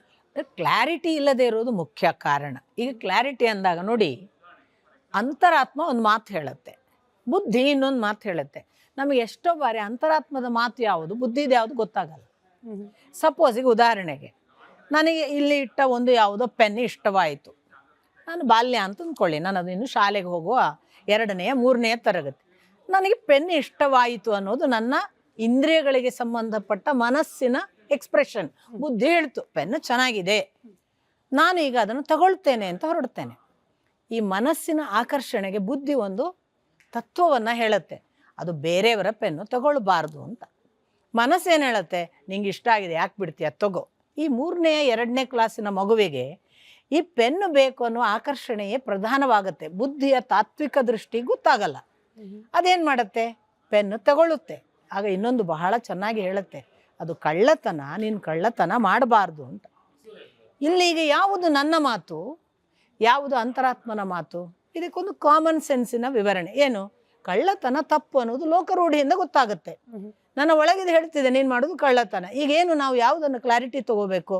ಕಳ್ಳತನ ಮಾಡುವುದು ತಪ್ಪು ಅನ್ನುವ ಲೋಕರೂಢಿಯ ಅನುಭವದಿಂದ ಆ ಮಗು ಡಿಸೈಡ್ ಮಾಡ್ಬೇಕು. ಅಮ್ಮ ಹೇಳಿದಲ್ಲ ಕಳ್ಳತನ ಮಾಡಬಾರ್ದು, ಪೆನ್ನು ಬಿಡಬೇಕು. ಸಪೋಸ್ ಕಳ್ಳತನ ಏನಾಗುತ್ತೆ, ಒಂದು ಪೆನ್ ತೆಗೆದ್ರೆ ಏನು ದೊಡ್ಡದು ಕಳ್ಳತನ ಅಂತಲೂ ನಮ್ಮ ಇನ್ನೊಂದು ಮಾತು ಹೇಳುತ್ತೆ. ಅದು ಅಹಂಕಾರಕ್ಕೆ ಸಂಬಂಧಪಟ್ಟದ್ದು, ಅದು ತಾಮಸಕ್ಕೆ ಸಂಬಂಧಪಟ್ಟದ್ದು. ಅದು ಹೇಳ್ತದೆ, ನಾನು ಒಂದು ವೇಳೆ ಹೌದಪ್ಪ ಒಂದು ಪೆನ್ ಆಫ್ಟರ್ ಆಲ್ ಎಷ್ಟು ದೊಡ್ಡದು, ಅವರಿಗೇನು ದೊಡ್ಡದು, ಒಂದು ಪೆನ್ನು ತರಕ್ಕೆ ಬರಲ್ವಾ, ನಂಗೆ ಇಷ್ಟ ಆಯಿತು ಅಂತ ನಾನು ಬ್ಯಾಗಿಗೆ ಹಾಕ್ಕೊಂಡೆ ಅಂತ ಇಟ್ಕೊಳ್ಳಿ ಪುಟ್ಟ ಮಗು. ನನ್ನ ಒಳಗಿನ ತಾಮಸ ಇಂಥದ್ದನ್ನೇ ಪ್ರಚೋದಿಸ್ತಾ ಹೋಗ್ತದೆ. ನಾನು ಕಾಲಾಂತರದಲ್ಲಿ ಒಳಗಿನ ಮಾತನ್ನು ಕೇಳದೇ ಇರೋದ್ರಿಂದ ನನ್ನ ಒಳಗಿನ ಮಾತು ಎಷ್ಟು ಲೌಡ್ ಇದ್ದದ್ದು ಸೈಲೆಂಟ್ ಆಗ್ತಾ ಬರುತ್ತೆ. ಸಪ್ರೆಸ್ ಮಾಡಿದ್ದು ನಾನೇ, ಅದಲ್ಲ. ಯಾವಾಗಲೂ ಇನ್ನರ್ ವಾಯ್ಸ್ ನಿಮ್ಮನ್ನು ಯಾವತ್ತೂ ಗೈಡ್ ಮಾಡ್ತದೆ. ಎವ್ರಿ ಡೇ ನೀವು ಮಲಗಿರಿ, ನೀವು ನಿದ್ದೆಯಲ್ಲಿರಿ, ನೀವು ಕನಸಲ್ಲಿರಿ, ನಿಮಗೆ ನಿಮ್ಮದೇ ಒಂದು ಯೋಚನಾ ಲಹರಿ ಬರುವಾಗ ಅದನ್ನು ಕೇಳಿ ನೋಡಿ. ಸೈಲೆಂಟಾಗಿ, ಅದಕ್ಕೆ ನನ್ನ ಅಪ್ಪ ಎಲ್ಲ ಹೇಳ್ತಿದ್ರು, ನಿನಗೆ ಪ್ರಶ್ನೆ ಬಂದರೆ ನಿನ್ನನ್ನೇ ಕೇಳು, ಅದು ಉತ್ತರ ಕೊಡುತ್ತೆ. ಸಾಕ್ಷಾತ್ ಶ್ರೀಕೃಷ್ಣನನ್ನು ಉದ್ಧವ ಗೀತೆಯಲ್ಲಿ ಉದ್ಧವ ಕೇಳ್ತಾನೆ, ನನಗೆ ಬೋಧನೆ ಮಾಡು. ಕೃಷ್ಣ ಹೇಳೋದು ನಿನ್ನ ಒಳಗೇ ಅವನಿದ್ದಾನೆ, ಅವನೇ ನಿನ್ನ ಗುರು. ಈ ಥರ ಅರಬಿಂದೋ ಹೇಳ್ತಾರೆ. ಎಲ್ಲರ ಅರ್ಥ ಏನು, ಅಂತರಾತ್ಮವನ್ನು ಕೇಳುವ ಒಂದು ಅಭ್ಯಾಸ ಬೆಳೆಸ್ಕೊಂಡ್ರೆ ಈಸ್ ದ ಬೆಸ್ಟ್ ಗೈಡ್. ಅವನು ಅಷ್ಟು ಅದ್ಭುತವಾಗಿ ಗೈಡ್ ಮಾಡ್ತಾನೆ. ನಮ್ಮಲ್ಲಿ ಏನಾಯಿತು, ನೀವು ಯಾಕೆ ಈ ಕನ್ಫ್ಯೂಷನ್, ಯಾಕೆ ಕ್ಲಾರಿಟಿ ಇಲ್ಲ, ಯಾಕೆ ಭೇದ, ಯಾಕೆ ಅಂದರೆ ನಮಗೆ ಈ ಅಂತರಾತ್ಮನ ಮಾತು ಎಷ್ಟು ಸತ್ಯ ಇದ್ದರೂ ಕೂಡ ಕೇಳದೇ ಇರುವ ಚಟ ಬೆಳೆದ್ರೆ ಅವ ಹೇಳೋದು ಉಳಿದು ಹೋಗ್ತದೆ. ಕೇಳಿದೆವು ಅಂತಲೇ ಇಟ್ಕೊಳ್ಳೋಣ, ನಮಗೆ ಅದನ್ನು ನಡೆಸುವ ಧೀರತೆಯೂ ಬೇಕು. ಕೆಲವು ಎಷ್ಟೋ ಸಂದರ್ಭಗಳು ಬರ್ತವೆ, ಸಾಮಾಜಿಕವಾಗಿ ನೀವು ಅದು ತಪ್ಪು ಅಂತ ಹೇಳ್ಬೇಕಾದ್ರೆ ಒಂದು ಧೀರತ್ವ ಬೇಕು. ಒಳಗಿದು ಹೇಳ್ತಿದೆ ನೀನು ತಪ್ಪು ಅಂತ ಹೇಳು, ನಾವು ಹೇಳಕ್ಕೆ ಹೋಗಲ್ಲ, ಭೀತರಾಗ್ತೀವಿ. ಇಂಥ ಸಂದರ್ಭಗಳೆಲ್ಲ ಏನು ಮಾಡುತ್ತೆ, ನಿಮ್ಮ ಕನ್ಫ್ಯೂಷನ್ಗಿಂತ ಈಗೋ ಪ್ರೊಟೆಕ್ಷನ್. ಅದು ಸಾಮಾನ್ಯವಾಗಿ ನಾವು ಅಂತರಾತ್ಮನ ಮಾತು ಕೇಳದೇ ಇದ್ದೇವೆ ಅಂದರೆ ಅದು ಅಹಂಕಾರ ಕಾರಣ. ಯಾಕೆ ಅಂದರೆ ಅಂತರಾತ್ಮನ ಮಾತು ನನ್ನದಲ್ಲ, ಅಹಂಕಾರದ್ದಲ್ಲ ಅಂತ ಗೊತ್ತಾಗೋದು ಹೇಗೆ? ಅದು ಶಾಸ್ತ್ರಬದ್ಧವಾಗಿದ್ದರೆ. ಶಾಸ್ತ್ರಬದ್ಧ ಅಂದರೆ ಅದೀಗ ನಾನು ನಿಮಗೆ ಹೇಳಿದೆ, ಒಂದು ಕಳ್ಳತನ ಮಾಡಬಾರ್ದು ಅನ್ನೋದು ಲೋಕರೂಢಿ, ಕಳ್ಳತನ ಮಾಡಬಾರ್ದು ಅನ್ನೋದನ್ನು ಬಲ್ಲವರು ಹೇಳಿದ ಮಾತು, ಬಲ್ಲವರ ಹೇಳಿದ ಮಾತನ್ನು ನಾನು ಶಾಸ್ತ್ರ ಅಂದದ್ದು. ಇವು ಎರಡು. ಇದಲ್ಲದೆ ನಾನು ನಮ್ಮ ಮನೆಗಳಲ್ಲಿ ಪ್ರಮಾಣಬದ್ಧವಾಗಿ ಯಾರೋ ಕದ್ದಾಗ ಅಮ್ಮ ಹೊಡೆದದ್ದು ನೋಡಿರ್ತೇನೆ, ಅದು ಪ್ರಮಾಣ. ಇದು 3 ಹೇಳ್ತದೆ ಕಳ್ಳತನ, ಸುಳ್ಳು, ತಪ್ಪು ಅಂತ. ಇಷ್ಟು ಗೊತ್ತಿದ್ದೂ ನಾನು ಮಾಡ್ತೇನೆ ಅಂದರೆ ಅಹಂಕಾರ ಅಲ್ವಾ? ನಿಜ. ಈ ಥರ ಎಷ್ಟೋ ಸಂದರ್ಭಗಳು. ನಾನು ಒಂದು ಉದಾಹರಣೆ ಕಳ್ಳತನದ ಬಗ್ಗೆ ಕೊಟ್ಟೆ. ಸುಳ್ಳು ಹೇಳುವುದು ತಪ್ಪು ಅನ್ನೋದನ್ನು ರೂಢಿಯಿಂದ ಗೊತ್ತು, ಸುಳ್ಳು ಹೇಳುವುದು ತಪ್ಪು ಅಂತ ಅಮ್ಮ ಶಿಕ್ಷಿಸಿದ ಪ್ರಮಾಣ ಗೊತ್ತು, ಸುಳ್ಳು ಹೇಳುವುದು ತಪ್ಪು ಅಂತ ಬಲ್ಲವರನ್ನು ನೋಡಿ ಗೊತ್ತು. ಆದರೂ ಎಷ್ಟು ಸುಳ್ಳು ಹೇಳ್ತೇವೆ ನಾವು ಜೀವನ ಎಲ್ಲ. ಇದೆಲ್ಲ ಸಾಮಾನ್ಯ ಸಂಗತಿಗಳು, ಬಹಳ ಶಾಸ್ತ್ರವನ್ನು ಓದಿ ಏನಲ್ಲ, ಲೋಕದಿಂದ ಗೊತ್ತಾಗುತ್ತೆ. ಹಾಗಿದ್ದಾಗಲೂ ನಾವು ಮೋಸ ಮಾಡ್ತಿದ್ದೇವೆ ಅಂದರೆ ಖಂಡಿತ ಕನ್ಫ್ಯೂಷನ್ಗೆ ಬೇರೆ ಕಾರಣ ಅಲ್ಲ, ಅಹಂಕಾರ ಕಾರಣ. ಅಹಂಕಾರ, ನಾನು ಅನ್ನೋದನ್ನು ಬಿಟ್ಕೊಡ್ಬಾರ್ದು. ನಾನೀಗ ಇವರ ಮುಂದೆ 4 ಜನರ ಮುಂದೆ ಬೇರೆ ಮಾತಾಡಿದರೆ ಇವರ ಗುಂಪಿನಿಂದ ಹೊರಗಾಗ್ತೇನೆ, ಇವರು ನನ್ನನ್ನು ಒಪ್ಪಲ್ಲ, ಅಲ್ಲಿ ಸುಳ್ಳು ಮಾತಾಡೋದು. ಇದು ಅಹಂಕಾರದ ಪ್ರೊಟೆಕ್ಷನ್. ಇದರಿಂದ ಕನ್ಫ್ಯೂಷನ್, ಇದರಿಂದ ಕ್ಲಾರಿಟಿ ಇಲ್ಲದ ಒಂದು ಡಿವೈಡೆಡ್ ಪರ್ಸನಾಲಿಟಿ. ಸರಿ. ಈ ಅಂತರಾತ್ಮದ ಜೊತೆಗೆ ಅನುಸಂಧಾನ ಆಗಿದ್ದೇ ಆದಲ್ಲಿ ಜೀವನದ ಈ ರೀತಿಯ ಗೊಂದಲಗಳಿಗೆ ನಮಗೆ ಪರಿಹಾರ ಸಿಗುತ್ತೆ ಅನ್ನೋದೇನೋ ಆಯ್ತು. ಈ ಅನುಸಂಧಾನದ ಮಾರ್ಗ ಏನು ಅನ್ನೋದೇ ಅನೇಕರಿಗೆ ಇತ್ತೀಚೆಗೆ ಹೆಂಗೆ ಅಂತಂದ್ರೆ ನಾವೊಂದು ಯೋಗ ಕ್ಲಾಸಿಗೆ ಸೇರ್ಕೊಂಡ್ಬಿಟ್ರೆ ನಮ್ಮ ಏನು ಪ್ಯೂರಿಫಿಕೇಶನ್ ಆಗ್ಬಿಡುತ್ತೆ, ಅಥವಾ ಧ್ಯಾನ ಮಾಡಿದ್ರೆ ಮೆಡಿಟೇಟ್ ಮಾಡಿದ್ರೆ ಸಾಕು ನಮ್ಮ ಅಂತರಾತ್ಮ ಶುದ್ಧಿ ಆಗ್ಬಿಡುತ್ತೆ, ನಮ್ಮ ಥಾಟ್ಸ್ ಕ್ಲಿಯರ್ ಆಗುತ್ತೆ, ಅಥವಾ ಯಾವುದೋ ಒಂದು ಭಗವಂತನನ್ನ ಕಲ್ಪಿಸ್ಕೊಂಡು ಒಬ್ಬ ದೇವರನ್ನ ಕಲ್ಪಿಸ್ಕೊಂಡು ಆತನ ಜಪ ಮಾಡಿದ್ರೆ ಒಂದು 4 ಮಂತ್ರಗಳನ್ನ ದಿನಂಪ್ರತಿ ಹೇಳಿದ್ರೆ ಇದಿಷ್ಟು ಸಾಕು ನಮ್ಮ ಆತ್ಮ ಶುದ್ಧಿ ಆಗ್ಲಿಕ್ಕೆ, ನಮ್ಮ ಅಂತರಾತ್ಮದ ಧ್ವನಿ ಕೇಳಲಿಕ್ಕೆ ಅನ್ನೋ ರೀತಿಯ ಕಲ್ಪನೆ ಇರೋದು ಸಹಜ. ಇಷ್ಟು ಸಾಕ? ನೋಡಿ, ನಾನು ಯಾವುದನ್ನು ನೆಗೆಟ್ ಮಾಡೋದಿಲ್ಲ. ಈ ಜಗತ್ತಿನಲ್ಲಿ ಯೋಗ ಮಾಡೋದೇ ತಪ್ಪು, ಒಂದು ನಾಮ ಜಪ ಮಾಡುವುದೇ ಸುಳ್ಳು, ಅಥವಾ 4 ದೇವ್ರ ಮುಂದೆ ಕೂತು ಕಣ್ಣು ಮುಚ್ಚಿ ಪೂಜೆ ಮಾಡೋದೇ ತಪ್ಪು ಖಂಡಿತ ಹೇಳಲ್ಲ. ಎಷ್ಟೋ ಸಾರಿ ನಾನು ದಿನದ 24 ಗಂಟೆಯಲ್ಲಿ 23 ತಾಸು ಕೇಡುಗಳನ್ನೇ ಮಾಡಿದ್ದೆ ಅಂತ ಇಟ್ಕೊಳ್ಳೋಣ. ನಾನು ಮಾಡಿದ 1 ತಾಸಿನ ನಾಮಜಪ ಇದೆಯಲ್ಲ, 23 ತಾಸಿನ ನನ್ನ ಕೇಡನ್ನು ಕಮ್ಮಿ ಮಾಡುವ ಪರಿಣಾಮವನ್ನೂ ಕೊಡಬಹುದು. ಎಲ್ಲಿಗೆ?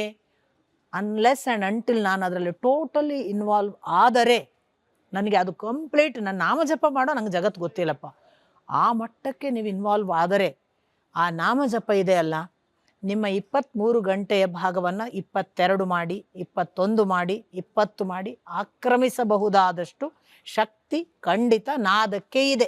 ನಾದಪ್ರಿಯನು ಶಿವನು, ಭಕ್ತಿ ಪ್ರಿಯನಲ್ಲ. ಯಾಕೆ ಬಂತು ಆ ಮಾತುಗಳೆಲ್ಲ?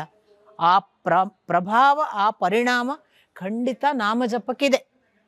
ಅದಕ್ಕೇನೆ ರಮಣರು ಪ್ರಥಮದಲ್ಲಿ ಹೇಳ್ತಾರೆ, ನೀವು ಶುರುವಿಗೆ ಪೂಜೆಗಳನ್ನು ಮಾಡಿ, ಫಸ್ಟ್ ರಿಚುವಲಿಸ್ಟಿಕ್. ಆದರೆ ಅವರ ಪ್ರಕಾರ ಅನುಸಂಧಾನದ 2ನೇ ಹಂತ ಪೂಜೆ ಅಲ್ಲ, ಪೂಜೆ ಪ್ರಾಥಮಿಕ ಹಂತ. ಅದರ 2ನೇ ಹಂತ ನಾಮಜಪ. ನಾಮಜಪವೂ ಅವರು ನಿಲ್ಲಿಸಲ್ಲ, ನಾಮಜಪವೂ ಮುಂದುವರಿಬೇಕು. ಎಲ್ಲಿ ಹೋಗಬೇಕು? ಅದು ಮುಂದಿನ ಹಂತ ಧ್ಯಾನಕ್ಕೆ ಬರಬೇಕು, ಸಮಾಧಿಸ್ಥ ಅವಸ್ಥೆ. ಇದು 3ನೇ ಹಂತ ಅಂತ. ಯಾಕೆ? ಈಗ ನಾನು ಒಂದು ಮಾತನ್ನು ದೇವರ ಜೊತೆಗೆ ಆಡ್ತೇನೆ, ಪೂಜೆ ಅನ್ನೋದನ್ನು ಮಾಡ್ತೇನೆ. ಪೂಜೆ ಮಾಡುವಾಗ ನನಗೆ ರಿಚುವಲ್ ಬಾಯ್ಪಾಠ ಆಯಿತು ಅಂತ ಇಟ್ಕೊಳ್ಳಿ. ಫಸ್ಟ್ ಕಲಿಯುವಾಗ ಒಂದು ಹೊಸ್ತದು, ಈ ಮಂತ್ರ ಹೇಳುವಾಗ ಇದನ್ನು ಮಾಡಬೇಕು. ಒಮ್ಮೆ ರೂಢಿ ಆಯಿತು, ನನ್ನ ಮನಸ್ಸು ಎಲ್ಲೋ ಓಡಾಡ್ತಿರ್ತದೆ, ನಾನು ಪೂಜೆಯನ್ನು ಕ್ರಿಯೆಯಾಗಿ ಮಾಡ್ತೇನೆ. ಅದಕ್ಕೆ ಅವರು ಅದನ್ನು ಪ್ರಾಥಮಿಕ ಅಂದರು. 2ನೇ ಹಂತ ಏನು? 2ನೇ ಹಂತಕ್ಕೆ ಬರುವಾಗ ನಾಮಜಪ, ಕಂಠಪಾಠ ಹೇಳಬೇಕು. ಸುಮ್ಮನೆ ಪೂಜೆಯ ಕ್ರಿಯೆ ಅಲ್ಲ. ಓಹೋ, ಕಂಠಪಾಠ ಹೇಳುವಾಗ ಏನಾಗುತ್ತೆ? ಮನಸ್ಸು ಕಾನ್ಸಂಟ್ರೇಟ್ ಮಾಡಿ ನಾಮಜಪದ ಕಡೆಗೆ ಇರ್ತದೆ. ಕಡೆಗೆ ಅದು ಒಂದು 2ನೇ ಹಂತಕ್ಕೆ ಬರುವಾಗ ನಾಮಜಪವು ಬಾಯ್ಪಾಠ ಮಾತ್ರ ಆಗುತ್ತೆ. ನಿಮ್ಮ ಮನಸ್ಸು ಓಡಾಡ್ತಾ ಇರ್ತದೆ, ಓಂ ನಮೋ ನಾರಾಯಣ, ಓಂ ನಮೋ ಹೇಳ್ತಿರ್ತೇವೆ. ಅರೆ ವಿಷ್ಣು ಸಹಸ್ರನಾಮ ಕಂಠಪಾಠ ಆಯ್ತು ಹೇಳ್ತೀವಿ, ಲಲಿತಾ ಸಹಸ್ರನಾಮ ಏನು ಉಳಿತೇನು? ಒಳಗಿನ ಮನಸ್ಸು ಬೇಗ ಮುಗಿಸ್ಬೇಕು, ಗಂಟೆ ಆಯಿತು, ಮಗಳಿಗೆ ಊಟ ಆಗಿಲ್ಲ, ಅರೆ ನೀವು ಹೇಳಿದ್ದೇನೋ ಮಾಡ್ತಾ ಇರೋದೇನೋ. ಅದಕ್ಕೆ ರಮಣರು ಏನು ಹೇಳಿದ್ರು? 3ನೇದೊಂದು ಹಂತ ಇದೆ, ವಾಕ್ಯನಿಂದಲೂ ಅಲ್ಲ, ದೈಹಿಕ ಕ್ರಿಯೆಯಿಂದ. ಅದೇ ಕಾಯ ವಾಚ ಮನಸ್ಸ. 3 ತಪಸ್ಸು ಅಂತ ಕೃಷ್ಣ ಹೇಳಿದ. ಒಂದು ಕಾಯಕ ತಪಸ್ಸು, ವಾಚಿಕ ತಪಸ್ಸು, ಇನ್ನು ಮನೋ ತಪಸ್ಸು. ಈ ಮನೋಲಯದ ತಪಸ್ಸು ಇದೆಯಲ್ಲ, ಮನೋವಲಯದ ತಪಸ್ಸು, ಅದು ಧ್ಯಾನಕ್ಕೆ ಬರುವುದು. ಅಲ್ಲಿ ಧ್ಯಾನಕ್ಕೆ ಬಂದಾಗ ಏನು ಯೋಚನೆ ಮಾಡ್ತದೆ ಮನಸ್ಸು ಅದನ್ನೇ ನೋಡುವುದು. ಅದನ್ನು ಯೋಗ ಅಂತ ಕರೆದದ್ದು. ವಾಸ್ತವಿಕ ನಮ್ಮ ಹಿರಿಯರು ಕರೆದದ್ದು ಅದನ್ನು ಯೋಗ ಅಂತ. ಅನ್ಫಾರ್ಚುನೇಟ್ಲಿ ಇವತ್ತು ಯೋಗ ಅಂದರೆ ಫಿಸಿಕಲ್ ಎಕ್ಸರ್ಸೈಸ್. ಹೌದು, ಫಿಸಿಕಲ್ ಎಕ್ಸರ್ಸೈಸ್ ಪ್ರಿಲಿಮಿನರಿ. ಈಗ ಪೂಜೆ ಪ್ರಿಲಿಮಿನರಿ ಅಷ್ಟೇ, ಪ್ರೈಮರಿ. ನಂತರಕ್ಕೆ ಅದು ಇವಾಲ್ವ್ ಆಗಬೇಕು. ಹಾಗಾಗಿ ನೀವು ಹೇಳುವ ಮಾತಿನಲ್ಲಿ ಒಂದು ಕಡೆ ಯೋಗ ಅನ್ನೋದು ಪ್ರಾಥಮಿಕವಾಗಿ ಬೇಕು, ನಾಮಜಪ ಅನ್ನೋದು 2ನೇ ಹಂತಕ್ಕೆ ಬೇಕು. 3ನೇ ಹಂತಕ್ಕೆ ಹೋಗೋದಿದೆಯಲ್ಲ, ಅದನ್ನು ನಾವು ಮಾಡ್ತಿಲ್ಲ. ಅದು ನಮ್ಮ ದುರದೃಷ್ಟ. ನಾವು ಮಾಡಬೇಕು 3ನೇ ಹಂತಕ್ಕೆ. ಈ 3ನೇ ಹಂತಕ್ಕೆ ಹೋಗೋದು ಯಾವಾಗ? ನೀವು ಹೇಳಿದ್ರಿ ಆತ್ಮದ ಮಾತು, ಅನುಸಂಧಾನ ಹೇಗೆ? ನಾನು ಆಗಲೇ ಉದಾಹರಣೆ ಕೊಟ್ಟೆ ಅಲ್ಲ, ಸುಮ್ಮನೆ ಕೇಳೋದು. ಒಂದು ಯಾವುದೋ ಕೆಲಸ, ಯಾವುದೋ ಒಂದು ಒಳ್ಳೆಯದು, ಯಾವುದೋ ಕೆಟ್ಟದ್ದು, ಅಲ್ಲಿ ನನ್ನ ಪಾರ್ಟಿಸಿಪೇಷನ್. ಆ ಪಾರ್ಟಿಸಿಪೇಷನ್ ಆಗುವಾಗ ನನ್ನ ಪ್ರತಿಕ್ರಿಯೆಗಳು ಹೇಗೆ? ನನ್ನ ಒಳಗಿನದ್ದನ್ನು ಕೇಳ್ತೇನೆ, ನಾನು ಹೊರಗಿದ್ದಕ್ಕೆ.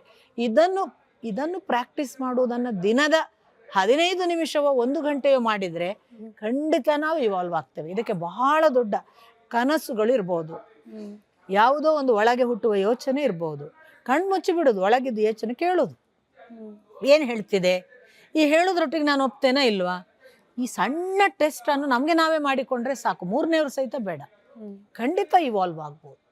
ಮೂರನೇ ಹಂತದ ಬಗ್ಗೆ ಹೇಳ್ತೀರಿ, ಬಟ್ ಈ ಮೊದಲ 2 ಹಂತದಲ್ಲೇ ಬಹಳಷ್ಟು ಜನ ಫೇಲ್ಯೂರ್ ಆಗ್ತಿದೀವ ಅಂತ ಹೇಳಿ ಅದಕ್ಕೆ ಕಾರಣಗಳು ಇರ್ಬೋದು.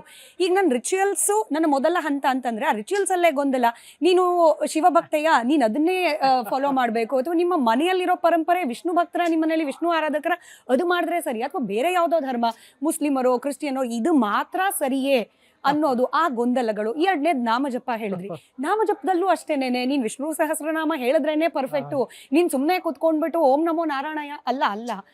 ಈ ರೀತಿಯ ಗೊಂದಲಗಳು ನಿಜವಾಗ್ಲೂ ಅರ್ಥಪೂರ್ಣನ ಅಥವಾ ಗೊಂದಲ ಮಾಡಬೇಕು ಅನ್ನೋರು ಮಾಡ್ತಿರೋದು? ಇದು ಈಗಿನ ಸಮಸ್ಯೆ ಅಲ್ಲಮ್ಮ.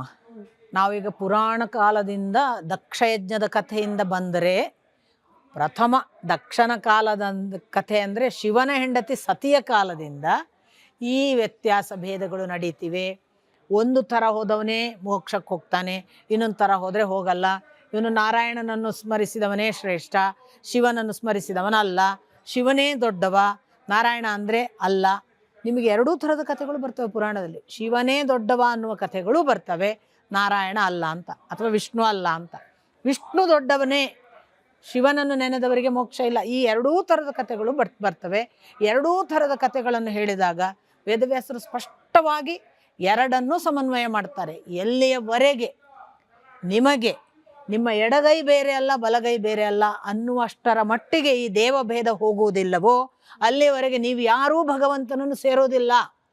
ಈ ಖಚಿತ ವಾಕ್ಯಗಳಿವೆ. ಆದರೆ ದುರದೃಷ್ಟವಶಾತ್ ಇವತ್ತಿಗೂ ಕೂಡ ಪಂಥೀಯ ನೆಲೆಯಲ್ಲಿ, ಸೈದ್ಧಾಂತಿಕ ನೆಲೆಯಲ್ಲಿ ಮತ್ತು ಮಡಿವಂತ ವಲಯದಲ್ಲೆಲ್ಲ ಒಂದು ಭೇದ ಮಾಡಿಕೊಂಡೇ ಕರ್ಕೊಂಡು ಹೋಗುವ ಪದ್ಧತಿ ಇದೆ. ಅದನ್ನು ದುರಂತ ಅಂತ ಹೇಳಬೇಕು. ಅಥವಾ ನಾನು ಕೆಲವೊಮ್ಮೆ ಅನಿಸೋದು, ಈ ಪ್ರೇರಣೆ ಕೊಡೋನು ಅವನೇ ಅಲ್ವಾ, ಹಿಂಗೆ ಹೇಳು ಅಂತ. ಅವನಿಗೇ ಉಂಟಾಯನ ಎಲ್ಲರೂ ಪಕ್ಕ ಬರಬಾರ್ದು ಅಂತ. ಇಲ್ಲಿ ಹೊಡೆದಾಡ್ಕೊಂಡು ಕೂತ್ಕೊಳ್ಳಿ, ಒಂದು ದಿವಸ ಅವ್ರಿಗೇ ಗೊತ್ತಾಗಲಿ. ನಾವು ಯಾವಾಗ ಅಪ್ಪ ಗ್ರೇಟು ಅಮ್ಮ ಅಲ್ಲ, ಅಮ್ಮ ಗ್ರೇಟು ಅಪ್ಪ ಅಲ್ಲ ಅಂತ ಜಗಳ ಮಾಡ್ತಿರ್ತೀವಿ, ಅಲ್ಲಿವರೆಗೆ ಅಪ್ಪ ಅಮ್ಮ ಅರ್ಥ ಆಗಲ್ಲ. ಒಂದು ದಿವಸ ಅಪ್ಪ ಅಮ್ಮ ಜಗಳ ಮಾಡ್ಲಿಕ್ಕೆ ಬಿಡ್ತಾರೆ, ಆಗಲಿ ನಿಮಗೆ ಯಾರು ಗ್ರೇಟ್ ಅನ್ಕೋತೀರೋ ಅನ್ಕೊಳ್ಳಿ. ಒಂದು ದಿವಸ ಇಬ್ಬರು ಹೋದಾಗ ಗೊತ್ತಾಗುತ್ತೆ ನಮ್ಗೆ ಯಾರು ಗ್ರೇಟ್ ಅಂತ. ಇದರಲ್ಲಿ ಗ್ರೇಟ್ ಅಲ್ಲ, ಎರಡು ಕೂಡಿ ನಮ್ಮ ಸಂಸಾರ. ನನ್ನ ಹುಟ್ಟಿಗೆ ಅಪ್ಪ ಅಮ್ಮ ಇಬ್ಬರೂ ಕಾರಣ. ಅಪ್ಪ ಶ್ರೇಷ್ಠವ ಅಮ್ಮ ಶ್ರೇಷ್ಠವ ಅಂತ ನಾವು ಡ್ಯೂಟಿ ಬೌಂಡೆಡ್ ಆಗಿ ನೋಡಿಯೋ ಅಲ್ಲ, ಅಥವಾ ಅವರ ಆ್ಯಟಿಟ್ಯೂಡಿಂದ ಅಲ್ಲ. ಇದು ಜೀವಕ್ಕೆ ಸಂಬಂಧಪಟ್ಟದ್ದು. ಎರಡು ಇಲ್ಲದ್ರೆ ನಾನು ಈ ನೆಲಕ್ಕೆ ಬರ್ತಿರ್ಲಿಲ್ಲ ಅಂದಾಗ, ಓಹೋ ಅದೊಂದು ಸಮನ್ವಯ, ಅದು ಎರಡು ಕಾರಣವಾಗಿ ನಾನಿದ್ದೇನೆ. ಬಹುಶಃ ಭಗವಂತನ ವಿಷಯದಲ್ಲಿ ಈ ಥರದ ಎರಡು ಭಿನ್ನ ಅಭಿಪ್ರಾಯ, ಒಬ್ಬ ಸೃಷ್ಟಿಗೆ ಕಾರಣ, ಒಬ್ಬ ಸಾವಿಗೆ ಕಾರಣ. ಸಾವು ದೊಡ್ಡದ ಸೃಷ್ಟಿ ದೊಡ್ಡದ ಅಂತ ಜಗಳ ಮಾಡಿದರೆ ಹುಟ್ಟದೆ ಸಾಯಲ್ಲ, ಸಾಯದೆ ಹುಟ್ಟಲ್ಲ. ಈ ಕ್ಲಾರಿಟಿ ಬರುವವರೆಗೆ ನಮಗೆ ಈ ಕದನ ಅನಿವಾರ್ಯ ಅಂತ ಹುಟ್ಟು ಹಾಕಿದ್ದಾನೆ ನಾ ಭಗವಂತ. ಯಾಕೆ? ಕರೆಕ್ಟ್ ಕ್ಲಾರಿಟಿ ಬರುವವರೆಗೆ ಅವನ ಹತ್ರ ಹೋಗಿ ಏನು ಮಾಡೋದು? ಇದು ಇಷ್ಟು ಮಾತಿನ ಒಟ್ಟು ಅರ್ಥ. ಜೀವ ಇವಾಲ್ವ್ ಆಗದೆ ಅವನ ಹತ್ರ ಹೋಗಿ ಏನು ಮಾಡೋದು?